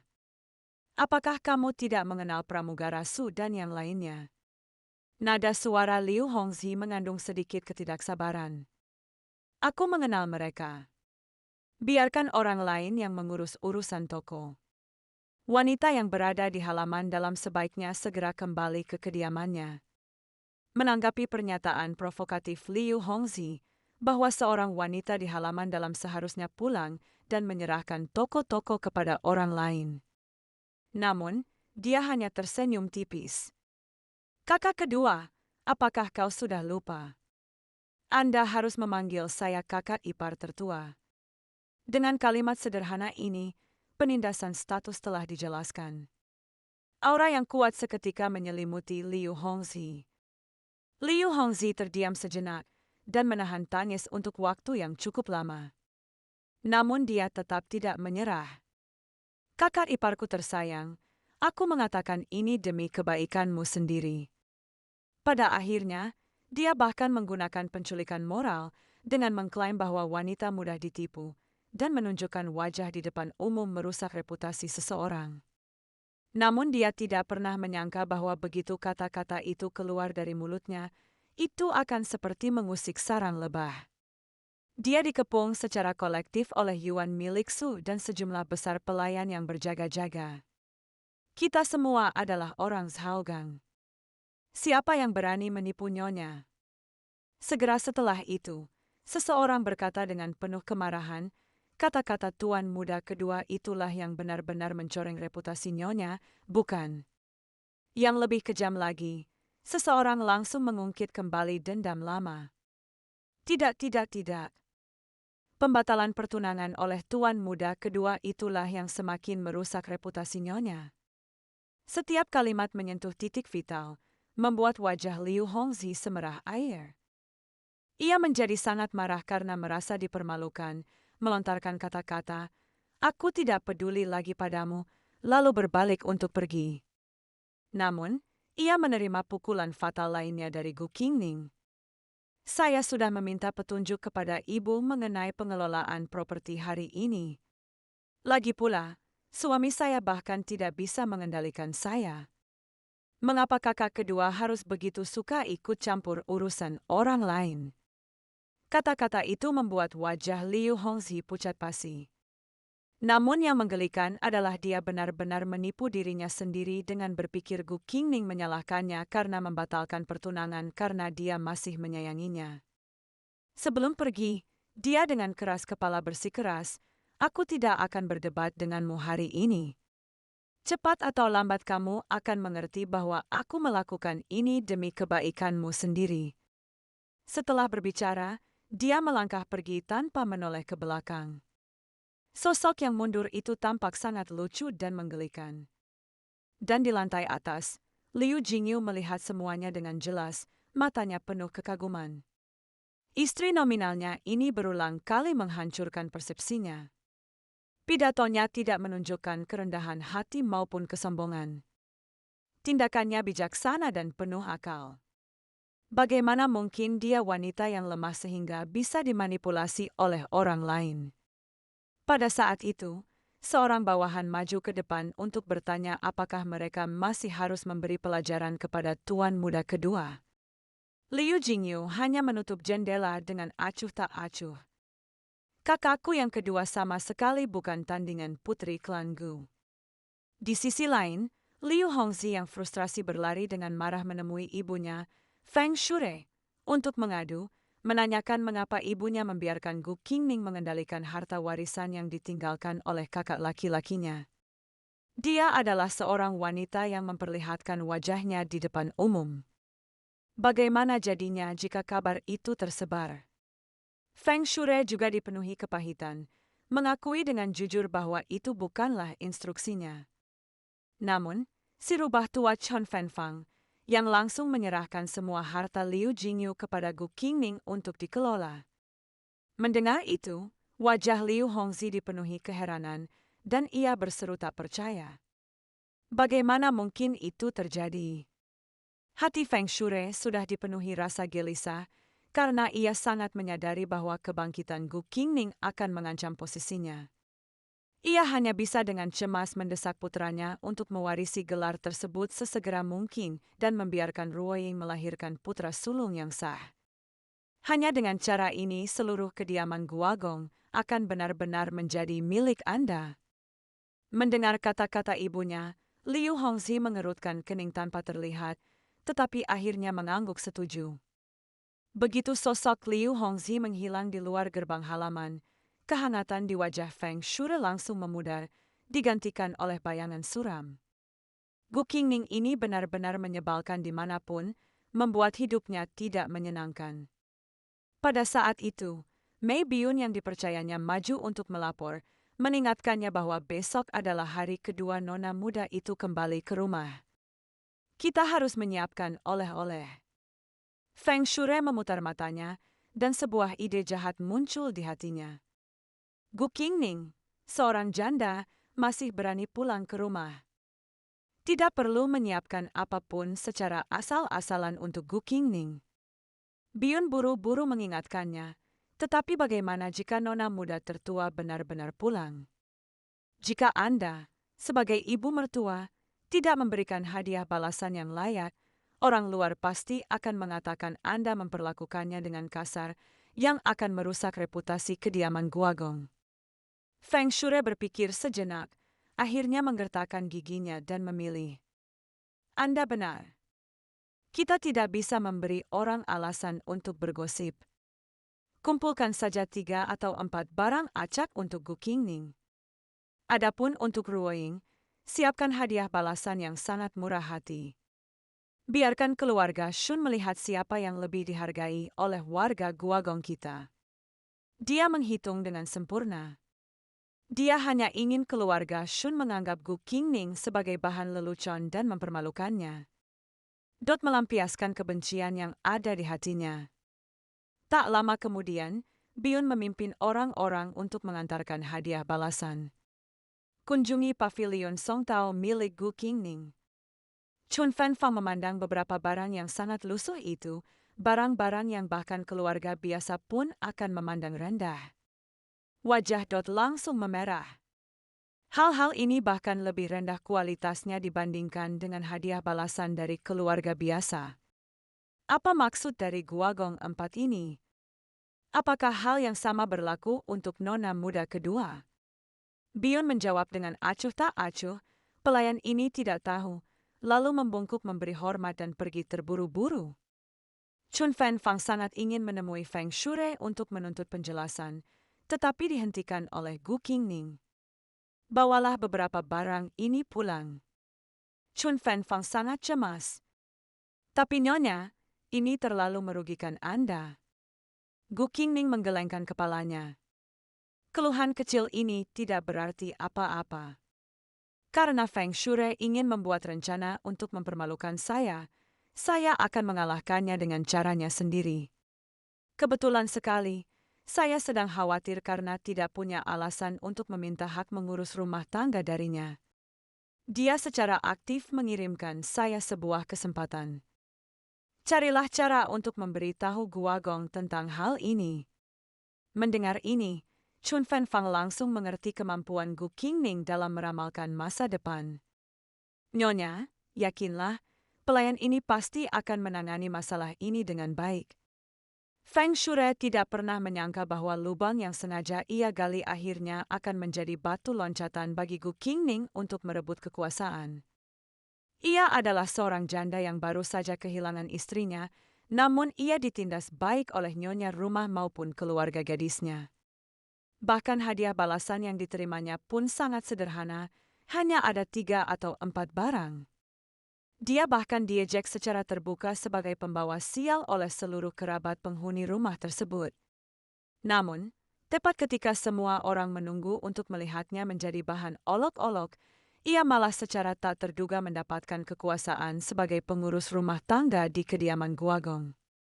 Hal itu terjadi hanya karena perlakuan kasar ibu mertua tersebut terekam langsung oleh Guagong. Suatu hari, di pintu masuk kediaman King Guagong, para pelayan dengan teratur memuat hadiah-hadiah kenang-kenangan ke atas kereta. Xin Ruoying menoleh dan melihat ke belakang dengan ekspresi khawatir yang pura-pura. Hari ini juga merupakan hari Qingning pulang ke rumah, tetapi dia belum menunjukkan wajahnya. Mungkinkah pulang sendirian terlalu memalukan, jadi dia tidak ingin pergi. Liu Hongzhi mengikuti arah pandangannya dan balas menatap. Seandainya tidak karena perubahan mendadak itu, dia pasti akan kembali bersamaku sebagai teman sekarang juga. Secercah rasa bersalah dan penyesalan melintas di hatinya, tetapi Xin Ruoying memadamkan percikan itu dengan satu kalimat. Ini semua salahku. Jika tidak, Qingning mungkin sudah kembali ke rumah hari ini sebagai istri utama Anda. Namun, aku juga tidak tahu apa yang dipikirkan Qingning. Mengapa dia lebih memilih menjadi janda daripada melayani Anda bersama saya? Wajah Liu Hongzhi menjadi dingin. Ini tidak ada hubungannya denganmu. Dialah sendiri yang bersikeras menjadi janda dan wanita yang menyimpan dendam. Xin Ruoying diam-diam bersukacita dalam hatinya. Selama dia terus-menerus menyebutkan masalah ini untuk memprovokasinya, seiring waktu, sisa rasa bersalah yang dimiliki Liu Hongzhi terhadap Gu Qingning akan lenyap sepenuhnya. Di matanya, pada akhirnya Gu Qingning lah yang akan mengabaikan kasih sayang mereka selama bertahun-tahun dan meninggalkannya lebih dulu. Mengapa dia harus marah? Tepat ketika keduanya sedang larut dalam pikiran masing-masing, sebuah tawa dingin dan jernih tiba-tiba terdengar, menginterupsi percakapan mereka. Mereka melihat Gu Qingning, mengenakan rok hijau, berjalan lurus keluar dari gerbang kediaman, tidak menyalahkan orang yang berkhianat dan merebut saudara iparnya yang janda, juga tidak menyalahkan orang yang mendambakan kesombongan dan menduduki sarang orang lain. Ternyata, di dunia ini, siapapun yang memiliki mental yang lebih kuat, tidak bersalah. Wajah Liu Hongzhi dan Xin Ruoying langsung pucat pasi mendengar hal itu. Pria pertama menunjuk ke arahnya, omong kosong apa yang kau ucapkan. Bukankah situasi saat ini adalah pilihanmu sendiri? Xin Ruoying pun langsung memasang ekspresi seolah-olah akan menangis. Qingning, bagaimana mungkin kamu salah paham seperti ini? Sebelumnya, saya jelas ingin menjadi seorang biarawati. Dia berbalik, melirik keduanya dengan jijik, dan mencibir, berhenti bertingkah seperti pelacur sambil mengharapkan monumen untuk kesucianmu. Ini memalukan. Setelah mengatakan itu, dia tidak memberi keduanya kesempatan untuk membantah, berbalik dan menaiki kereta yang telah disiapkan di sampingnya, meninggalkan Liu Hongzhi dan Xin Ruoying di belakang, gemetar karena marah, tidak mampu hanya menonton. Dengan perasaan tak berdaya saat kereta kuda itu menghilang dari pandangan. Di dalam kereta, Bansia menurunkan tirai dan berbicara kepada Gu Qingning. Wajah kedua orang di belakang kereta kuda itu memucat karena marah.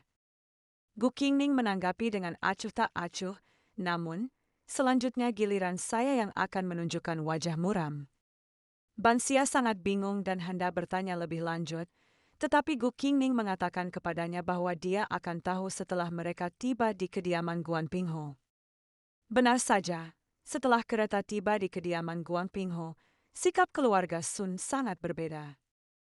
Mereka sangat ramah terhadap Liu Hongzhi dan Xin Ruoying, terutama ketika mereka melihat beberapa kereta kuda yang penuh dengan hadiah kenang-kenangan. Senyum di wajah mereka tak bisa disembunyikan. Mereka terus-menerus menanyakan keadaan mereka, tetapi ketika tiba giliran Gu Qingning, antusiasme semua orang langsung meredup. Wajah Xin Ruoying dipenuhi rasa puas diri. Dia melirik 3 atau 4 hadiah sederhana yang dibawa Gu Qingning, lalu membandingkannya dengan hadiah murah hati Sun Ruoying, dan sudah yakin dalam hatinya bahwa Ruoying akan mengambil alih rumah tangga tersebut. Pengelolaan kediaman Guagong di masa depan adalah hal yang pasti. Qingning, lihatlah betapa wajah kecilmu telah kehilangan banyak berat badan. Apakah Anda mengalami perundungan di kediaman Guagong? Gu Qingning sedikit membungkuk sebagai tanda salam. Saya tidak mengalami keluhan apapun. Sebenarnya, kamu tidak perlu melakukan perjalanan ini secara khusus. Kami tidak akan menyalahkanmu. Sun De Furon menghela napas, tetapi berkata dengan tegas, mengapa kau bersikeras menjadi janda saat itu? Apakah itu sama saja dengan mencari masalah? Menghadapi kata-kata dingin dan kesulitan yang disengaja dari semua orang, Gu Qingming tetap tanpa ekspresi sepanjang waktu. Xin Ruoying bersandar di pelukan Sun, Liu Furon. Sekilas melihat penampilan Gu Qingming dari sudut matanya, diam-diam merasa senang dalam hatinya. Lalu kenapa kalau dia keras kepala di kediaman Guagong tadi? Di sini, dia hanya bisa dibiarkan kedinginan, tanpa apapun. Saat itu, karena waktu sudah semakin larut, Sun De Furon berdiri dan mengundang semua orang ke aula bunga untuk makan. Sekumpulan anggota keluarga dan kerabat berjalan keluar satu persatu.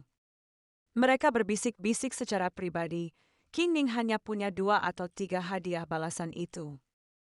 Sungguh menyedihkan. Hanya seorang janda, berapa banyak hal yang bisa Anda harapkan darinya. Di malam hari, di dalam kediaman Guagong, Feng Shui mendengarkan laporan Bei Yun yang dibumbui tentang rasa malu Gu Qingming di kediaman Guan Pingho. Setelah mengetahui bahwa ia telah diremehkan oleh para pelayan yang sombong dan diincar oleh kerabat karena hadiah kepulangannya yang kurang bagus, senyum di bibir Feng Shui hampir tidak bisa disembunyikan. Dia pantas menderita sedikit dan menyadari kedudukannya sendiri. Namun kegembiraannya tidak berlangsung lama. Pintu utama aula dibanting terbuka dan Qin Guagong menerobos masuk dengan wajah pucat pasi. Anda tipe nyonya rumah seperti apa? Feng Shui gemetar ketakutan dan buru-buru berdiri. Guagong Yi, mengapa Anda begitu marah? Ternyata Qin Guagong sangat marah setelah mengetahui betapa buruknya hadiah penyambutan untuk Gu Qingming. Hari ini, seorang kolega saya melewati kediaman Guan Pingho dan melihat sendiri bahwa hadiah penyambutan untuk gadis Gu sangat menyedihkan, sementara hadiah untuk Shen Shui 10 kali lipat lebih banyak. Bukankah ini sengaja kamu atur? Wajah Feng Shui langsung pucat pasi dan dia mengumpat dalam hati, karena tahu Guagong cepat atau lambat akan mengetahuinya. Dia buru-buru mencoba menjelaskan, mengklaim bahwa karena Jingyu sudah pergi, dia pikir Qingming tidak ingin pulang, tetapi kemudian Qingming tiba-tiba mengatakan dia ingin pergi, jadi hadiah-hadiah itu disiapkan di sebuah tempat. Bergegas. Jika itu adalah masa-masa biasa dan urusan di halaman dalam, Qin Guagong tidak akan banyak ikut campur. Namun, kejadian ini telah disaksikan oleh seorang rekan kerja. Jika ditangani dengan buruk, para sensor mungkin akan memakzulkannya besok. Memikirkan hal ini, dia segera memerintahkan Feng Shui untuk mengajak Gu Qingming mulai besok untuk mengurus urusan rumah tangga kediaman Qin Guagong. Feng Shui tercengang. Apa? Guagong Yi, apa maksudmu dengan ini? Apakah kau benar-benar ingin seluruh ibu kota tahu bagaimana kau memperlakukan janda Gu dengan buruk? Jika Anda membawanya serta untuk mengurus rumah tangga, orang luar akan tahu bahwa Anda, sang nyonya rumah, menyayanginya. Masalahnya sudah selesai. Feng Shui mendengarkan dengan jantung berdebar kencang, hampir muntah darah lama. Dia telah merencanakan untuk menekan Gu Qingming, tetapi tanpa diduga, hal itu justru memberinya kesempatan untuk mengambil alih kendali rumah tangga. Selanjutnya, begitu janda itu mengetahui detail kediaman Guagong, dia ingin mengadopsi anak atas nama Xia Gongyi. Namun, tidak ada yang tahu bahwa Xia Gongyi sebenarnya masih hidup. Bibi Chun tidak berani mengungkapkan rahasia itu, jadi dia buru-buru memberitahu Xia Gongyi secara diam-diam. Mendengar itu, Liu Jingyu terkejut. Aku masih hidup. Qin Guagong memerintahkan bahwa mulai besok, gadis Gu harus mengelola kediaman Guagong bersamaan dengan Feng Shui. Feng Shui dipenuhi dengan keengganan. Dia selalu menekan Gu Qingming. Dia tidak pernah menyangka bahwa hal itu justru akan memberi pihak lain kesempatan untuk berbagi kekuasaan. Namun, menghadapi keputusan Guagong, dia hanya bisa menekan amarah yang ada di hatinya. Dia mencoba menghalangi hal itu dengan menggunakan alasan bahwa Gu Qingming masih muda dan sudah memiliki harta milik Xia Gongyi untuk dikelola, tetapi ditolak dengan tegas oleh Guagong. Gadis Gu kini menjadi kepala paviliun Song Tao. Apa masalahnya jika dia mengambil alih pengelolaan properti Jingyu? Mengapa Anda tidak bersedia membiarkan dia mengelola kediaman Guagong? Hati Feng Shui terasa tegang mendengar pertanyaan itu, dan dia tidak berani menunjukkan ketidakpuasannya lagi. Dia dengan cepat menekan emosinya dan berpura-pura patuh. Bagaimana mungkin aku tidak mau? Saya hanya khawatir dia masih terlalu muda dan mungkin tidak akan melakukannya dengan baik. Tapi karena Anda sudah mengatakannya, mulai besok, saya akan membawanya serta untuk mengurus rumah.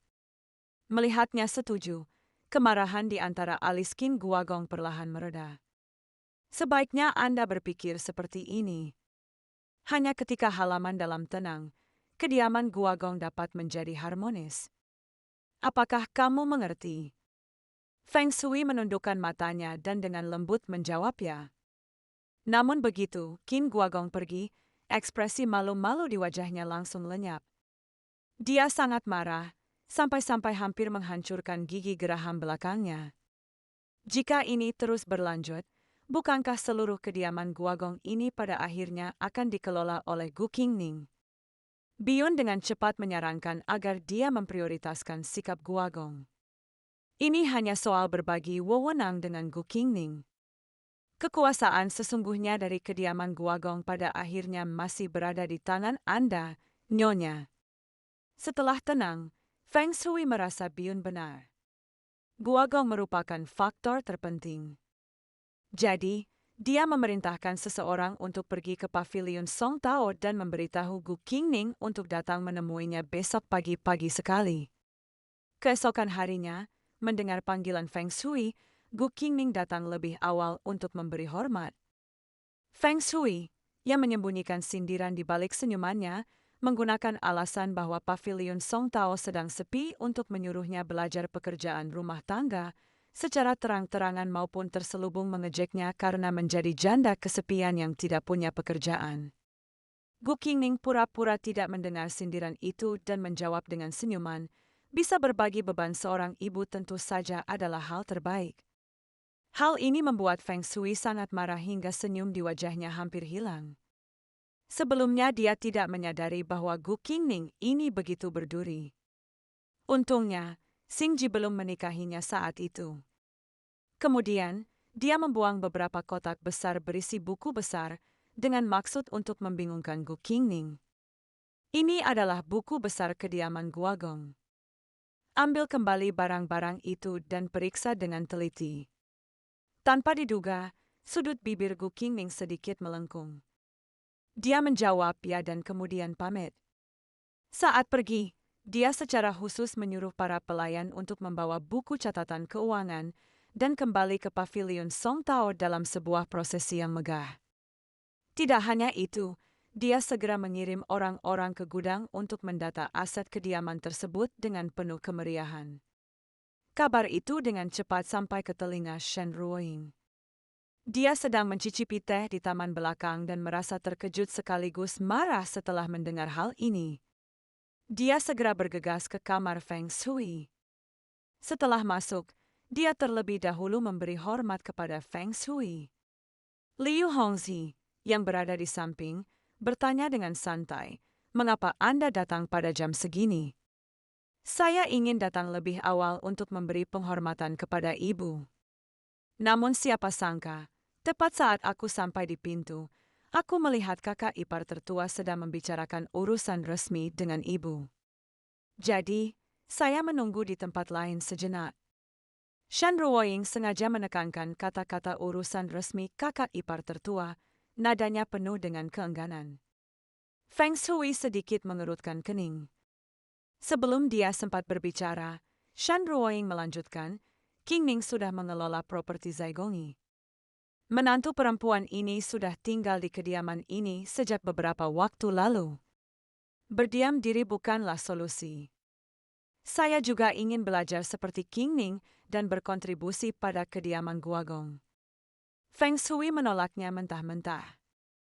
Anda tidak perlu mengkhawatirkan hal-hal ini. Hal terpenting bagimu saat ini adalah melahirkan cucu laki-laki sah tertua dari kediaman Guagong. Begitu seorang putra sah lahir, Xingji dapat mewarisi gelar tersebut sesegera mungkin. Meskipun Shen Ruoying sebenarnya tidak rela, dia hanya bisa membiarkannya saja.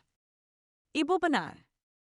Saya pernah mendengar bahwa Zaigongi memiliki banyak properti. Sekarang, dia bahkan bisa ikut campur dalam mengelola kediaman Guagong. Mengapa Gu Qingning selalu mendapatkan hal-hal baik? Melihat raut wajahnya yang muram, Liu Hongzi segera menghampirinya untuk menghiburnya. Setelah saya mewarisi gelar tersebut, seluruh properti kediaman Guagong akan menjadi milik kami. Apakah Anda takut tidak akan ada kesempatan untuk mengelola urusan keluarga di masa depan? Shen Ruoying merasa sedikit terhibur dengan hal ini. Begitu suaminya mewarisi gelar tersebut, bahkan semua properti milik Zaigongi akan berada di bawah nama mereka. Pada saat itu, Gu Qingning tidak akan memiliki apapun. Mari kita lihat bagaimana dia memantapkan posisinya di kediaman Guagong nanti. Namun siapa yang menyangka bahwa setengah bulan kemudian, Gu Qingning akan melancarkan langkah besar. Dalam setengah bulan ini, dia telah menyelidiki secara menyeluruh detail kediaman Guagong. Menyadari bahwa para pelayan kepercayaan Feng Shui sulit untuk digeser, dia berpikir untuk mencari kesempatan di kemudian hari untuk merencanakan orang-orangnya sendiri. Saat ini, ada masalah yang lebih mendesak untuk ditangani. Dia menatap Chun Fenfang yang berada di sampingnya. Tante Chun, apakah Tante tahu anak-anak mana dari cabang keluarga Liu yang cocok untuk diadopsi? Chun Fenfang terkejut mendengar hal ini. Nyonya, Anda ingin mengadopsi anak untuk cabang pertama? Gu Qingning mengangguk. Untuk menopang cabang pertama sepenuhnya, kita harus mengadopsi seorang anak atas nama Zaigongi. Jika tidak, sebagai seorang janda, pada akhirnya saya tidak dapat mempertahankan aset keluarga Zaigongi. Di masa depan, ketika Liu Hongji mewarisi gelar tersebut, harta benda ini cepat atau lambat akan jatuh ke tangannya dan Shun Ruiying. Pada saat itu, situasi saya di kediaman Guagong akan menjadi semakin canggung. Chun Fenfang merasakan emosi yang berbeda di dalam hatinya. Zaigongi jelas masih hidup. Tidak ada kebutuhan untuk adopsi. Namun Zaigongi telah berulang kali menginstruksikan agar tidak mengungkapkan kabar bahwa dia masih hidup. Dia tidak berani mengatakan yang sebenarnya kepada Gu Qingning. Jadi, yang bisa dia katakan hanyalah, masalah ini sangat penting dan tidak bisa terburu-buru. Saya akan pergi ke cabang keluarga Liu terlebih dahulu untuk menanyakan informasinya. Gu Qingning memberikan suara setuju. Anda adalah seorang pelayan lama di kediaman ini dan mengenal para anggota klan cabang samping. Saya merasa nyaman menyerahkan masalah ini kepada Anda. Secercah senyum canggung muncul di wajah Chun Fenfang. Namun diam-diam dalam hatinya ia memperhitungkan bahwa masalah ini bukanlah hal sepele. Dia harus mencari kesempatan untuk meninggalkan kediamannya besok untuk meminta pendapat Zaigongi.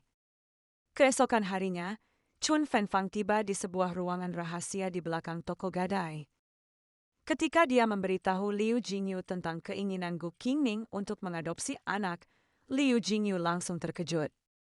Dia lebih memilih menikahi sebuah prasasti peringatan daripada merendahkan diri menjadi selir. Awalnya ia berpikir bahwa menjadi janda akan memungkinkannya untuk melepaskan diri dari belenggu dan mendapatkan kebebasan. Namun siapa sangka bahwa Bibi Chon dari kediaman itu setiap hari membisikkan kebaikan mendiang suaminya di telinganya, bercerita tanpa henti di siang hari dan tak berhenti di malam hari. Berbicara dengan fasih dan jelas. Dia hanya berpikir Bibi Chon tak kuasa mengenang perasaan lama, tanpa menyadari bahwa ada rahasia yang tersembunyi di baliknya. Bibi Chon ingin putrinya jatuh cinta dengan suami yang tewas di medan perang, tetapi sebenarnya memalsukan kematiannya dan menyembunyikan jejaknya. Seperti yang disebutkan di episode sebelumnya, ketika Bibi Chan memberitahu Zaigongi kabar bahwa Gu Qingning ingin mengadopsi anak, Hal itu justru membuat Liu Jingyu yang pura-pura mati menangis terseduh-seduh di tempat. Ternyata, dia sudah lama menerima istrinya ini di dalam hatinya. Selama ia bersedia, seorang anak yang lahir dari rahimnya sendiri pada akhirnya akan lebih dekat di hatinya. Melihat bahwa rencana memiliki anak terhalang karena Liu Jingyu tidak bisa kembali ke kediaman Guagong, Bibi Chan dengan ragu-ragu menyarankan untuk memberitahu Gu Qingning kabar bahwa dia masih hidup. Namun, ia ditolak mentah-mentah oleh Liu Jingyu. Dia sangat yakin bahwa ada mata-mata yang bersembunyi di dalam kediaman Guagong. Sebelum berangkat untuk kampanye, dia diracuni tanpa alasan yang jelas dan di medan perang. Informasi intelijen militer bocor menyebabkan seluruh pasukan musnah. Api besar menghanguskan tulang-tulang prajurit itu hingga menjadi abu. Ia beruntung dilindungi oleh pengawal pribadinya dan meninggalkan medan perang. Akhirnya terjatuh dari tebing dan nyaris menyelamatkan nyawanya. Dia bersumpah untuk mengungkap pengkhianat itu dan membalaskan dendam para prajurit yang tewas secara tidak adil. Dia khawatir jika Gu Qingning mengetahui kabar tersebut, dia akan berada dalam bahaya. Jadi, dia meminta Bibi Chan untuk menunda masalah adopsi anak dengan rencana untuk mengambil keputusan setelah dia menyingkirkan pengkhianat internal dan kembali ke kediaman.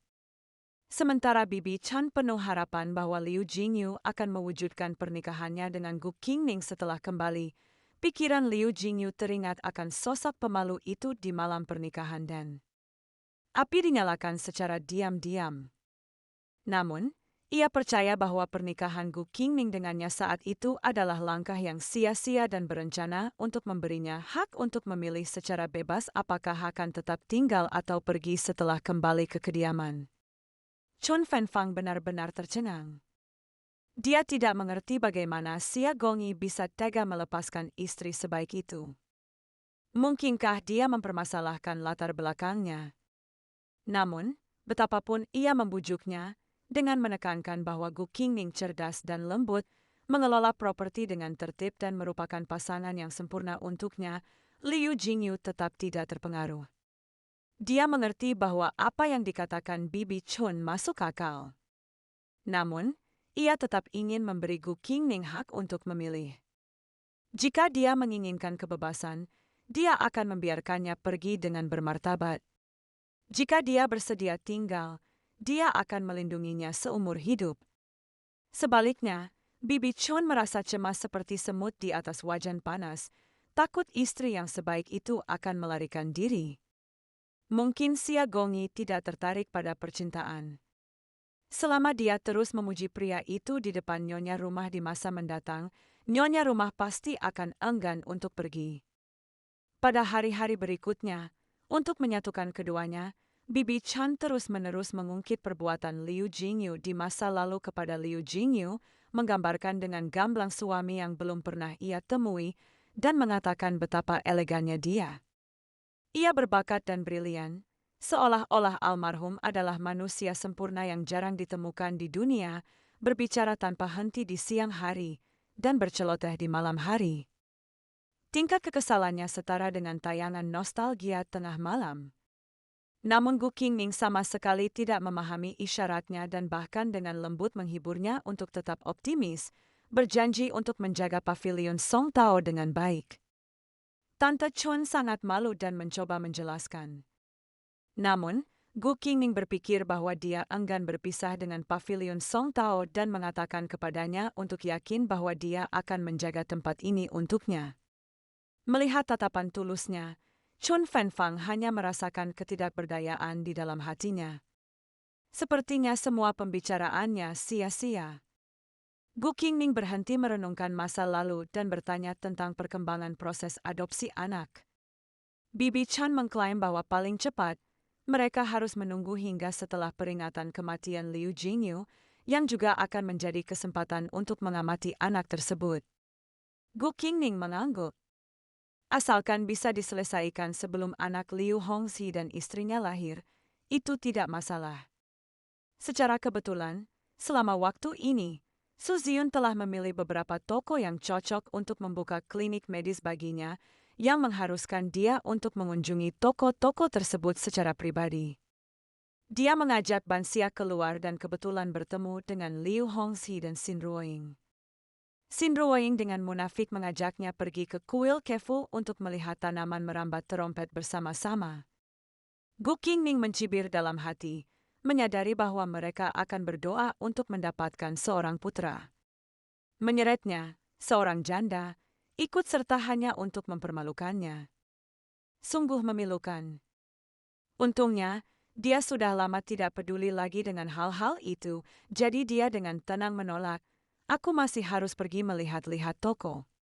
Kalian berdua terserah masing-masing." Itu sungguh disayangkan. Kita hanya bisa mengaturnya lain kali. Xin Ruoying berpura-pura menyesal, menggenggam tangan Liu Hongxi dan masuk ke dalam kereta.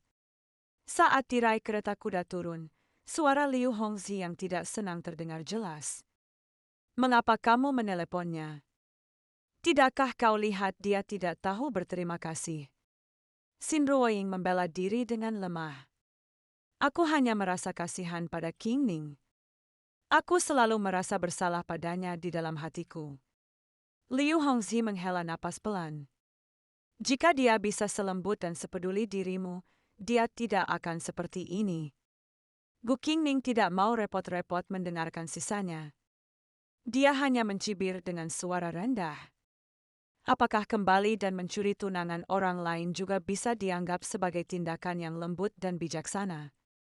Kedua orang di dalam gerbong itu menggertakkan gigi karena marah mendengar hal ini.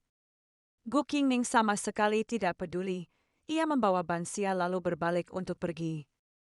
Didampingi oleh Su Ziyuan, Gu Qingning akhirnya memilih sebuah toko. Lokasinya sangat bagus dan tempatnya luas. Su Ziyuan menunjuk tata letak toko tersebut, menunjukkan bahwa bagian depan bisa dijadikan apotek dan bagian belakang bisa dipartisi menjadi sebuah ruangan yang pas untuk sang nyonya duduk berkonsultasi. Gu Qingning sangat puas dan menyerahkan semua urusan tindak lanjut kepadanya untuk ditangani. Gu Qingning berasal dari keluarga praktisi medis. Baik kakek maupun ayahnya adalah dokter kekaisaran, dan ayahnya adalah seorang ahli ginekologi. Namun ketika keluarga Lin musnah dalam semalam kala itu, tidak seorang pun bangsawan di istana yang menanyakan hal tersebut. Pasti ada rahasia tersembunyi di balik ini. Dia ingin mengelola klinik medis ini dengan baik dan membiarkan reputasinya mencapai istana. Dengan begitu, mungkin akan ada kesempatan untuk menyelidiki petunjuk tentang kasus tersebut dari masa lalu. Sebagai menantu perempuan yang baru saja menjanda di kediaman Guagang, ia dipermalukan di depan umum oleh saudara iparnya yang akan mewarisi gelar tersebut, yang bahkan dengan enteng menyarankan untuk menjadikannya sebagai istri. Selir. Namun, dia menamparnya dengan balik punggung tangannya, membuat calon Xia Gongyi itu terkejut. Klinik medis tersebut berhasil diselesaikan setelah 2 bulan persiapan. Tepat setelah Gu Qingning memuji kemampuan pelayan Su, teman baiknya, seorang murid dari lembah obat, Wei Shuhua, tiba bersama adik laki-lakinya untuk membantu mengawasi semuanya. Kedua orang ini menjadi teman baik dengan Gu Qingning setelah bertemu secara kebetulan. Melihat keduanya, dia segera menghampiri mereka untuk menyapa, dengan ramah menanyakan bagaimana perjalanan mereka. Wei Shuhua menggenggam tangannya dan tertawa. "Semuanya baik-baik saja. Setelah menerima suratmu dan mengetahui bahwa kau akan membuka klinik medis, King Shu dan aku segera bergegas ke sana." Gu Qingning merasakan kehangatan di hatinya tetapi juga merasa bahwa dia telah merepotkan mereka. Namun Wei Shuhua mengatakan tidak perlu bersikap sopan. Di Medicine Valley mereka memang ada aturan tentang bepergian untuk praktik kedokteran. Sebenarnya, Gu Qingning lah yang membantu mereka. Dengan mereka yang mengawasi klinik medis, dia merasa tenang. Setelah dengan senang hati menidurkan kedua saudara kandungnya, Gu Qingning berangkat kembali ke kediaman Guagang. Ia tahu bahwa begitu memasuki gerbang, ia akan melihat kediaman tersebut dihiasi dengan lampion dan warna-warni. Streamer. Para pelayan semuanya berseri-seri kegembiraan, suasana yang sangat berbeda dari biasanya. Saat ia masih bingung, pelayan pribadi Feng Shi berjalan cepat menghampirinya dan mengundangnya ke aula utama. Setelah memasuki aula utama, dia melihat Feng Shi dengan wajah berseri-seri. "Saya memanggil Anda karena warga Guagang kita memiliki acara menggembirakan yang ingin diumumkan hari ini." Mendengar itu, Gu Qingming tanpa sadar melirik Shen Ruoying yang berada di sampingnya. Melihat penampilannya yang malu-malu, dia sudah tahu dalam hatinya. Benar saja, Feng Shi langsung mengumumkan bahwa Shen Ruoying sedang hamil. Gu Qingming sama sekali tidak terkejut. Lagi pula, dengan kemeriahan setiap malam di pavilion Sui Wei selama 3 atau 4 bulan, seharusnya ada kabar baik. Jika anak Shen Ruoying ini laki-laki, dia akan menjadi cucu tertua dari Guagang dan akan memiliki hak waris. Xia Gongyi telah meninggal dan tidak memiliki ahli waris, sehingga gelar tersebut kosong. Dan Liu Hongzhi adalah adik laki-laki Xia Gongyi dan telah melahirkan cucu tertua. Maka, mewarisi gelar itu sepenuhnya dapat dibenarkan. Feng Shi pasti akan meminta Qin Guagang untuk mengajukan petisi agar Liu Hongzhi mewarisi gelar tersebut. Dan setelah ia mewarisi gelar tersebut, harta benda dan kekuasaan kediaman Guagang secara alami akan menjadi miliknya untuk mencegah harta benda Xia Gongyi juga diduduki olehnya dan Shen. Merusak. Dia harus menyelesaikan proses adopsi untuk cabang pertama sebelum Liu Hongzhi mewarisi gelar tersebut. Keesokan harinya, Gu Qingming pergi untuk memberi penghormatan kepada Feng Shi. Begitu sampai di koridor, dia bertemu dengan Liu Hongzhi. Dengan penuh semangat, dia menghalangi jalannya. "Qingming, pagi-pagi sekali, ayah pergi ke istana untuk mengajukan permohonan warisan gelar saya. Mulai sekarang, saya akan menjadi Xia Gongyi dari kediaman Guagan. Apakah Anda memiliki penyesalan?" Gu Qingming sedikit terkejut, jelas tidak menyangka Qin Guagang akan bertindak secepat itu. Melihat keheningannya, Liu Hongzhi keliru mengira dia sedang ragu-ragu. Dia segera mendekatkan wajahnya ke telinga wanita itu, nadanya riang dan mengandung sedikit kedermawanan. "Jika kamu menyesalinya, belum terlambat. Aku bisa pergi berbicara dengan ayah dan ibu dan menjadikanmu selir bangsawan." Gu Qingming, yang tak tahan lagi, menamparnya dengan punggung tangannya, membuat Liu Hongzhi terkejut seketika. Dia menutupi wajahnya, tak percaya wanita itu berani memukulnya. Namun Gu Qingming dengan marah menegurnya, mengatakan bahwa menghina saudara iparnya yang janda melanggar prinsip moral dan memukulnya sekali itu masih terlalu ringan. Jika ada kesempatan lain, dia akan mencari keadilan dari para tetua. Setelah berbicara, dia pergi bersama pelayannya, tanpa mempedulikan tatapan kesal Liu Hongzhi di belakangnya. Bansia mengikuti di sampingnya dengan cemas. "Guru, tuan muda kedua, akan segera menjadi Zhai Gongyi. Apakah kamu akan mendapat masalah karena memukulnya?" Gu Qingming menyatakan bahwa ia telah menghina saudara iparnya yang janda dan melanggar prinsip-prinsip moral. Sekalipun Liu Hongzhi tidak peduli, Guagang Yi sama sekali tidak akan mentolerir hal-hal seperti itu yang merusak reputasi keluarga. Setelah tinggal di kediaman Guagang selama beberapa bulan, dia menemukan bahwa Guagang Yi masih peduli pada almarhum Zhai Gongyi. Tidak diketahui berapa lama dia akan peduli, terutama sekarang Liu Hongzhi akan mewarisi gelar tersebut. Saat memasuki halaman Feng Shui, dia mendengar suara Shen Ruoying yang riang. "Itu luar biasa, Bu. Dengan cara ini, Hongzhi akan segera menjadi Zhai Gongyi." Saat suaranya tercekat, dia berbalik dan meminta maaf secara munafik. "Kakak ipar tertua, aku tidak bermaksud begitu." Ya ampun, pidato ini dipenuhi dengan aroma teh. Aroma teh hijau bahkan bisa tercium melalui layar. Gu Qingming tampak acuh tak acuh. Itu tidak penting. Itulah kebenarannya. Kemudian, setelah melakukan ritual salam, dia berbalik untuk pergi. Saat ia melangkah keluar dari gerbang halaman, ia mendengar dengusan dingin Feng Shui dari belakang. Saya rasa dia jelas-jelas sekarat karena amarah, tetapi masih bertahan. Melihat itu, Shen Ruoying menyodorkan secangkir teh panas dan ikut berkomentar dengan lembut. Wajar jika King Ning merasa marah di dalam hatinya. Lagi pula, posisi istri Zhai Gongyi memang awalnya miliknya. Apa maksudmu awalnya miliknya? Nada bicara Feng Shui terdengar tidak senang, mengandung sedikit prasangka. Jing Yu telah tiada, jadi sudah sepatutnya Hongxi mewarisi gelar tersebut. Lagi pula, posisi istri Zhai Gongyi ini seharusnya menjadi milikmu sejak awal. Gu Qingning mendengar kata-kata itu tetapi tidak mengambilnya ke hati. Saat itu, dia sedang dipenuhi dengan berbagai strategi. Masalah pewarisan gelar oleh Liu Hongxi sudah di depan mata, jadi adopsi anak harus segera ditangani. Kembali ke pavilion Song Tao, Gu Qingning segera memanggil Yao, Popo, dan Anshun. Kemudian dia memberitahu mereka tentang Qin Guogong yang memasuki istana untuk mengajukan permohonan gelar tersebut. Kata-kata ini membuat Yao Popo mulai khawatir. Apakah Yang Mulia akan setuju?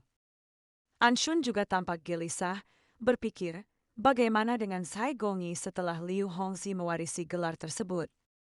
Gu Qingning memberitahu mereka bahwa karena Zhai Gongyi tidak memiliki keturunan, maka Liu Hongxi mewarisi gelar tersebut adalah hal yang logis. Setelah berbicara, dia menatap Chon Fenfang lagi. Anshun, masalah adopsi anak harus segera diselesaikan sesegera mungkin. Jantung Anshun berdebar kencang, tetapi dia hanya bisa menguatkan diri dan mengangguk. Maka hamba ini akan melakukan perjalanan lagi hari ini dan berusaha untuk memastikan masalah ini sesegera mungkin. Setelah Anshun pergi, Yao Popo langsung menunjukkan ekspresi curiga. Mengapa saya merasa Anshun tidak terlalu bersedia untuk mengadopsi pewaris untuk Zhai Gongyi? Secara logika, seharusnya dia lebih ingin melindungi harta benda Zhai Gongyi dan pavilion Song Tao daripada siapapun. Mata Gu Qingning sedikit menggelap.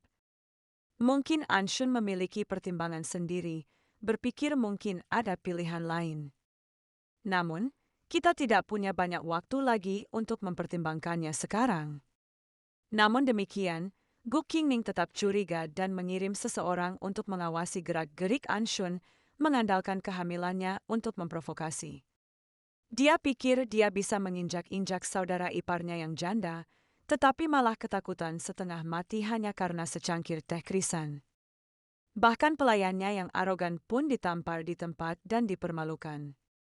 Dia masih berpikir bahwa saudara iparnya mempersulit keadaan karena cemburu bahwa suaminya sendiri akan mewarisi gelar tersebut. Namun yang tidak dia ketahui adalah bahwa sesaat kemudian, wanita itu melangkah masuk ke pavilion Song Tao. Pertunjukan sesungguhnya baru saja dimulai. Chun Fenfang meninggalkan gerbang perkebunan dan menaiki kereta kuda. Pengemudi muda itu dengan cepat berbisik kepadanya bahwa ada dua kelompok orang yang mengikuti di belakang. Jantung Chun Fenfang berdebar kencang. Dia menduga salah satu kelompok dikirim oleh Feng Shui. Lagi pula, Feng Shui selalu merasa kesal dengan kekuasaan yang diberikan nyonya kepadanya dan selalu mengawasi orang-orang di pavilion Song Tao dengan sangat ketat. Dan kelompok lainnya kemungkinan besar dikirim oleh nyonya itu sendiri. Tampaknya penundaan dalam hal mengadopsi anak itu telah membangkitkan kecurigaan nyonya tersebut. Chun Fenfang tidak ingin terjadi keretakan hubungan dengan nyonya itu, tetapi dia juga tidak bisa mengungkapkan rahasia bahwa Xia Gongyi masih hidup. Oleh karena itu, dia menyuruh pelayannya untuk berkeliling pasar kota bagian barat sebelum kembali. Di dalam pavilion Song Tao, Gu Qingning cukup terkejut melihat Chun Fenfang kembali secepat itu. Tante Chon, kenapa Tante pulang secepat ini? Chun Fenfang buru-buru menjelaskan bahwa dia telah menemukan para ajudan kepercayaan Feng Shui mengikutinya, dan karena takut rencana adopsi anak itu akan terbongkar, dia telah mengelilingi pasar dan kembali. Tatapan Gu Qingning terhenti sejenak. Tante Chon sangat proaktif. Karena dia bisa mengetahui bahwa orang-orang Feng Shui mengikutinya, dia tentu tahu bahwa Gu Qingning juga telah mengirim orang untuk mengikutinya. Namun, karena tahu dirinya dicurigai, dia tetap dengan jujur melaporkan pengawasan oleh Feng Shui, mungkin untuk menunjukkan bahwa dia tidak berkhianat. Memikirkan hal itu, Gu Qingning mengangguk sedikit. Untuk saat ini, lebih baik tidak memberitahu ibu mertuanya dan yang lainnya. Anda telah melakukan hal yang benar dalam masalah ini. Melihat bahwa Gu Qingning tidak mempermasalahkan hal itu lebih lanjut, Chun Fanfang akhirnya menghela napas lega. Tepat saat itu, seorang pelayan datang untuk melaporkan bahwa nyonya muda kedua, Xin Ring, telah tiba. Liao Popo sangat khawatir, tidak mengerti mengapa Xin Ruoying tidak mengatur barang-barang di halaman rumahnya sendiri, melainkan berlari ke pavilion Song Tao.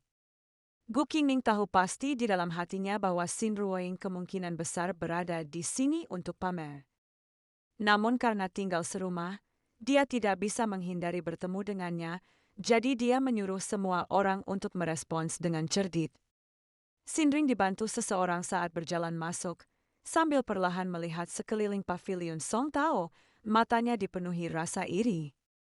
Seandainya Xiao Gongi tidak gugur dalam pertempuran, nyonya yang ada di sini sekarang adalah dia, bukan Gu Qingning. Tapi itu tidak penting. Begitu suaminya mewarisi gelar tersebut, dia akan menggunakan anak yang ada di dalam kandungannya untuk secara paksa menuntut pavilion Song Tao. Pada saat itu, bahkan jika Gu Qingning tidak bersedia, tidak ada yang bisa dia lakukan. Saat melihat Gu Qingning, Xin Ruoying tampak lemah dan rapuh. Kakak ipar, kunjungan mendadakku tidak mengganggumu, kan? Tidak. Apakah ada sesuatu yang Anda butuhkan? Xin Ruoying berjalan ke sebuah kursi dan duduk, tanpa sengaja mengusap perut bagian bawahnya dengan lembut, alisnya sedikit berkerut. Kehamilan saya kali ini sangat mendadak, membuat saya agak khawatir. Baru saja saya mengalami mual di pagi hari dan merasa tidak enak badan. Aku tak berani mengeluh di depan ibu mertua, jadi kupikir aku akan datang dan berbicara denganmu. Lagi pula, kami tumbuh bersama. Kau sudah seperti keluarga bagiku sejak kampung halaman. Karena pihak lain juga bersikap seperti itu, dia pun ikut bermain dalam sandiwara kasih sayang kakak beradik ini. Karena kondisi tubuh Anda tidak sehat, Anda harus memberitahu dokter di tempat tinggal Anda. Anda sama sekali tidak boleh menyembunyikan penyakit Anda dari dokter. 3 bulan pertama adalah yang paling kritis. Jangan sampai ada yang salah. Namun Xin Ruoying berhati rapuh dan salah paham bahwa anak dalam kandungannya sedang dikutuk. Benar saja, Gu Qingning berpura-pura tidak peduli di permukaan, tetapi sebenarnya sangat peduli. Tanpa sadar, dia meraih cangkir teh di tangannya. Gu Qingning tiba-tiba berkata, "Tunggu dulu." Begitu kata-kata itu terucap, cangkir teh itu langsung direbut oleh Bansia yang memiliki mata dan tangan yang cepat. Xin Ruoying menekan amarah di hatinya dan menanyai kakak iparnya. Apa arti dari ini? Pelayannya, Tak Ozhi, bahkan mengajukan tuduhan balik palsu.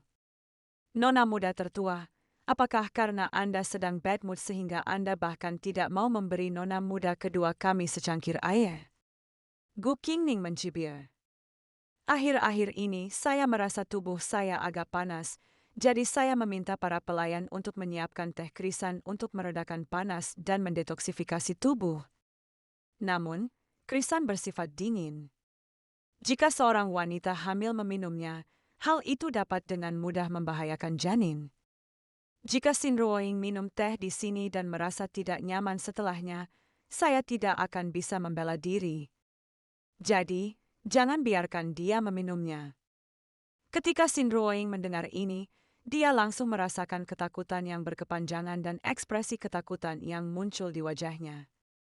Gu Qingning mengalihkan pandangannya ke Tao Zhi. Tao Zhi, kau sudah lama berada di kediaman Adipati. Bagaimana mungkin kamu sama sekali tidak memahami peraturan di kediaman Adipati? Liao Popo tampar mulutnya 10 kali untuk memberinya pelajaran. Mendengar itu, Tao Shi langsung panik. Tanpa sadar, dia meminta bantuan kepada Xin Ruoying. Namun, tepat ketika Xin Ruoying angkat bicara untuk memohon belas kasihan, ia dipotong oleh Gu Qingning. Karena sifatmu terlalu lembut, makanya kau membiarkan Tao Shi bersikap begitu sombong. Ibu mertua paling keberatan jika para pelayan bersikap seperti ini. Jika dia tidak diberi pelajaran sekarang dan suatu hari nanti menyebabkan bencana besar, tetap Anda yang akan terlibat. Xin Ruoying menjadi sangat marah karena merasa dipermalukan dan menepis tangan Gu Qingning. Namun dengan perintah dari Gu Qingning, Liao Popo segera berjalan menghampiri Tao Shi, membungkuk ke kiri dan ke kanan, pak, dan menamparnya 10 kali. Xin Ruoying tampak mengerikan saat pergi bersama Tao Shi yang babak belur dan memar. Setelah Xin Ruoying pergi, Gu Qingning segera memerintahkan Ban Xia untuk memanggil dokter asrama. Dia tahu betul bahwa dengan temperamen Xin Ruoying, dia pasti tidak akan membiarkan hal ini begitu saja. Sebaiknya dia berpura-pura sakit agar dia tidak datang dan membuat masalah lagi. Setelah meninggalkan pavilion Song Tao, Tao Shi dipenuhi rasa dendam, mengeluh bahwa Gu Qingning melampiaskan kemarahannya padanya karena dia tahu tuan muda kedua akan mewarisi gelar tersebut. Xin Ruoying juga merasa hal ini masuk akal, berpikir bahwa begitu sang adipati kembali dari istana dengan kabar tentang gelar yang diminta suaminya, dia akan melihat bagaimana Gu Qingning masih bisa bersikap angkuh. Saat keluarga Qin Wugong menantikan dengan penuh sukacita kedatangan tuan muda kedua untuk mewarisi gelar tersebut, mereka tidak menyangka bahwa ipar perempuan yang janda itu akan mencuri perhatian. Tidak hanya Yang Mulia secara pribadi mengeluarkan dekret yang menganugerahkan kepadanya gelar wanita mandat peringkat ketiga, tetapi bahkan orang yang menyampaikan dekret tersebut adalah kesayangan kaisar. Namun, ketika ibunya dengan marah mempertanyakan hal ini, ia langsung dibungkam oleh ayahnya. Ternyata, ketika ayahnya meminta gelar itu untuknya, ia ditegur keras oleh Yang Mulia. Saat Xin Ruoying meninggalkan pavilion Song Tao, Gu Qingning menyimpulkan bahwa wanita ini pasti tidak akan membiarkan masalah ini begitu saja dan pasti akan kembali untuk menyelidiki dan membuat masalah. Untuk menyelesaikan masalah ini sekali dan untuk selamanya, dia hanya mengumumkan keluar bahwa dia terserang flu dan menutup pintunya untuk tamu. Mendengar kabar bahwa Gu Qingning sakit, Feng Shui dipenuhi kecurigaan dan segera memanggil dokter kediaman. Setelah melakukan diagnosis, dokter menyatakan bahwa wanita muda tertua itu hanya terkena flu dan bukan sesuatu yang serius. Dia hanya perlu beristirahat beberapa hari dan minum obat tepat waktu. Meskipun Feng Shui curiga, dia tidak terlalu memikirkannya. Sebelumnya, dia telah mengatur agar orang-orang mengawasi Chun Fan Fang karena dia khawatir pavilion Song Tao akan menemukan cara untuk menghentikan Liu Hongxi mewarisi gelar tersebut. Sekarang Chun Fan Fang telah tinggal dengan jujur di istana dan Gu Qingning jatuh sakit. Dia berpikir tidak ada yang bisa menghentikan Liu Hongxi untuk mewarisi gelar tersebut dan dengan senang hati menunggu sang adipati Manor untuk melanjutkan garis keturunannya dan mengamankan kekuasaannya. Tepat ketika dokter kediaman pergi dari sini, seorang pelayan tiba-tiba berlari dan dengan panik melaporkan bahwa adipati telah kembali ke istana dengan seorang kasim yang menyampaikan dekret kekaisaran, menanyakan Feng Shui harus segera pergi ke aula depan. Feng Shui sangat gembira dan buru-buru bergegas ke aula depan karena takut mengabaikan pembawa dekret tersebut. Beberapa saat kemudian, semua orang berkumpul di aula depan. Bahkan Gu Qingning yang sedang sakit pun diundang. Ketika semua orang melihat bahwa orang yang menyampaikan dekret itu sebenarnya adalah kesayangan Kaisar Shen Gonggong, mereka menjadi semakin gembira. Ini adalah favorit utama di hadapan Yang Mulia. Kehadirannya secara pribadi untuk menyampaikan dekret tersebut sudah cukup menunjukkan betapa Yang Mulia menghargai masalah ini. Feng Shui diam-diam bersukacita, merasa bahwa selama Liu Hongzhi berhasil mewarisi gelar tersebut, masa depan kediaman Adipati akan aman. Shen Ruoying juga penuh dengan harapan, berpikir bahwa dia akan segera menjadi istri Zai Gongyi. Liu Hongzhi menatap Gu Qingning dengan tatapan tajam, matanya penuh kemenangan. Janda ini cepat atau lambat akan menyesal telah menolaknya. Semua orang menahan napas dan berkonsentrasi, menunggu Shen Gonggong membacakan dekret yang mengizinkan Liu Hongzhi untuk mewarisi gelar tersebut. Namun Shen Gonggong berdeham dan kata-kata pembukaannya langsung membungkam seluruh ruangan. Atas perintah surga, Kaisar menetapkan Gu Qingning, nyonya muda tertua dari kediaman Qin Guogong, memiliki karakter yang lembut dan anggun dan dengan ini dianugerahkan gelar nyonya peringkat ketiga. Mandat. Hormatilah ini. Di kediaman Qin Guogong, kecuali Adipati Qin yang sudah mengetahui cerita di baliknya, semua orang terdiam tercengang di tempat. Senyum di wajah Feng Shui membeku. Wajah Shen Ruoying langsung pucat pasi. Liu Hongzhi sangat terkejut. Gu Qingning tidak pernah menyangka bahwa kunjungan sang adipati ke istana akan menghasilkan kejutan yang tak terduga seperti itu. Dia terbatuk ringan 2 kali dan dengan hormat menerima dekret kekaisaran dengan kedua tangannya. Chun Fan Fang bereaksi sangat cepat, segera mengeluarkan sebuah dompet dan menyelipkannya ke tangan Kasim itu. Shen Gonggong menerimanya sambil tersenyum. Nona muda tertua tidak perlu terlalu sopan. Saya dengar nyonya muda tertua sedang sakit. Anda harus menjaga tubuh Anda dengan baik. Gu Qingning menjawab dengan sopan. Ini hanya flu ringan. Terima kasih atas perhatian Anda. Gonggong. Shen Gonggong memandanginya dengan sikap yang tidak rendah hati maupun sombong, sopan dan terkendali, dan mengangguk diam-diam dalam hatinya, sesuai dengan sosok yang dihargai oleh Yang Mulia. Namun Feng Shui tak bisa lagi menahan diri, melangkah maju dengan tergesa-gesa untuk menanyai Shen Gonggong, mengklaim bahwa dirinya adalah seorang wanita bangsawan peringkat ketiga dan jika Gu Qingning dianugerahi gelar, bukankah dia akan berada pada posisi yang setara dengannya? Shen Gonggong menjawab dengan dingin. Ini adalah dekret Yang Mulia. Jika Sang Duchess masih belum yakin, dia bisa bertanya langsung kepada Yang Mulia. Melihat hal ini, Qin Guogong segera maju untuk meredakan situasi. Gonggong, jangan salahkan dia. Istri saya hanya senang dengan urusan keluarga ini dan kehilangan kendali diri sesaat. Setelah diingatkan seperti ini, bagaimana mungkin Feng Shui berani mengeluarkan suara lain?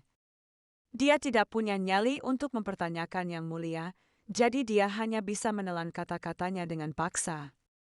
Shen Gonggong gemetar seluruh tubuhnya karena marah tetapi tidak berani gegabah mengambil risiko, hanya memberi isyarat kepada Liu Hongzhi dengan tatapan matanya secara diam-diam. Liu Hongzhi menahan emosinya dan bertanya kepada Shen Gonggong apakah hanya ada satu dekret ini saja. Setelah menerima jawaban positif, Shen Gonggong segera kembali ke istana. Qin Guogong segera menyuruh para pelayan mengantarnya keluar. Shen Ruoying menoleh dan melihat Gu Qingning yang memegang dekret kekaisaran, gemetar karena marah, hatinya dipenuhi rasa tidak rela. Mengapa Gu Qingning kembali menduduki hal-hal baik itu? Ia sedang menggendong cucu tertua dan sah dari kediaman Adipati, menunggu dengan getir agar Liu Hongzhi mewarisi gelar tersebut. Namun pada akhirnya, semuanya sia-sia. Feng Shui tak lagi mampu menahan amarahnya dan bergegas menghadap Qin Guogong untuk menanyainya. Tuan, sebenarnya apa yang sedang terjadi? Bukankah kau pergi ke istana untuk meminta gelar untuk Hongzhi? Bagaimana bisa berujung pada pemberian kepada si kecil yang malang ini? Qin Guogong menyela perkataannya dengan tegas. Diamlah, ini adalah wasiat Yang Mulia. Ternyata, ketika Qin Guogong memasuki istana untuk meminta gelar bagi Liu Hongzhi, ia ditegur keras oleh Kaisar Jinghe. Kaisar Jinghe memarahinya dengan mengatakan bahwa Jingyu baru pergi kurang dari setengah tahun. Namun, Pihak istana Adipati sangat ingin menghapus jejaknya dan bahkan memperlakukan jandanya dengan kasar, dengan hadiah penyambutan yang diberikan sangat buruk. Karena Jingyu adalah seorang pahlawan yang melindungi Chu Agung dan meninggal tanpa meninggalkan jasad, tindakan seperti itu pasti akan membuat hati para prajurit kerajaan merinding. Qin Guogong mengakui rasa bersalah dan ketakutannya. Kaisar Jinghe kemudian memberitahunya bahwa masalah pewarisan gelar harus menunggu hingga setelah peringatan 3 tahun kematian Jingyu, sekaligus menghargai kasih sayang mendalam Gu Qingming dan kebenaran. Dia secara khusus menganugerahkan kepadanya gelar wanita mandat peringkat ketiga. Qin Guogong menjelaskan situasi tersebut kepada semua orang. Ketika Feng Shui mendengar mereka harus menunggu 3 tahun, dia hampir pingsan. Shen Ruoying sangat gelisah hingga muntah berulang kali. Dia bekerja sangat keras mengandung anak itu, namun sekarang dia tidak akan mendapatkan apa-apa. Siapa yang tahu perubahan apa yang akan terjadi dalam 3 tahun? Gu Qingming juga batuk pada waktu yang tepat. Qin Guogong tidak memperdulikan ketenangan kedua orang itu, melainkan menyuruh Gu Qingming untuk kembali dan beristirahat. Gu Qingming membungkuk dan pamit. Melihat bahwa sang adipati hanya peduli pada Gu Qingming, Shen Ruoying menjadi semakin marah. Ia sedang mengandung cucu sah tertua dari bangsawan itu, namun sang bangsawan hanya peduli pada janda tersebut. Bagaimana mungkin hal ini tidak membuatnya marah? Gu Qingming pergi membawa dekret kekaisaran. Dia mengira dirinya telah terjerumus ke dalam situasi yang putus asa, tetapi tanpa diduga, keadaan berbalik. Yang Mulia sangat menghargai Xia Gongyi, dan akibatnya, sikap adipati terhadapnya juga jauh lebih dekat dan lebih sopan daripada sebelumnya. Dia tahu ini adalah sebuah peluang, jadi dia menginstruksikan Ban Xia untuk menyebarkan kabar di rumah besar itu bahwa dia suka membaca catatan perjalanan. Ban Xia tampak bingung, tidak mengerti maksud dari semua ini. Setelah Gu Qingming menjelaskan, dia mengerti. Sebenarnya, Gu Qingming memperhitungkan bahwa begitu berita ini tersebar, dia akan memiliki kesempatan untuk memasuki ruang kerja adipati dan menemukan berkas kasus keluarga Lin dari masa lalu.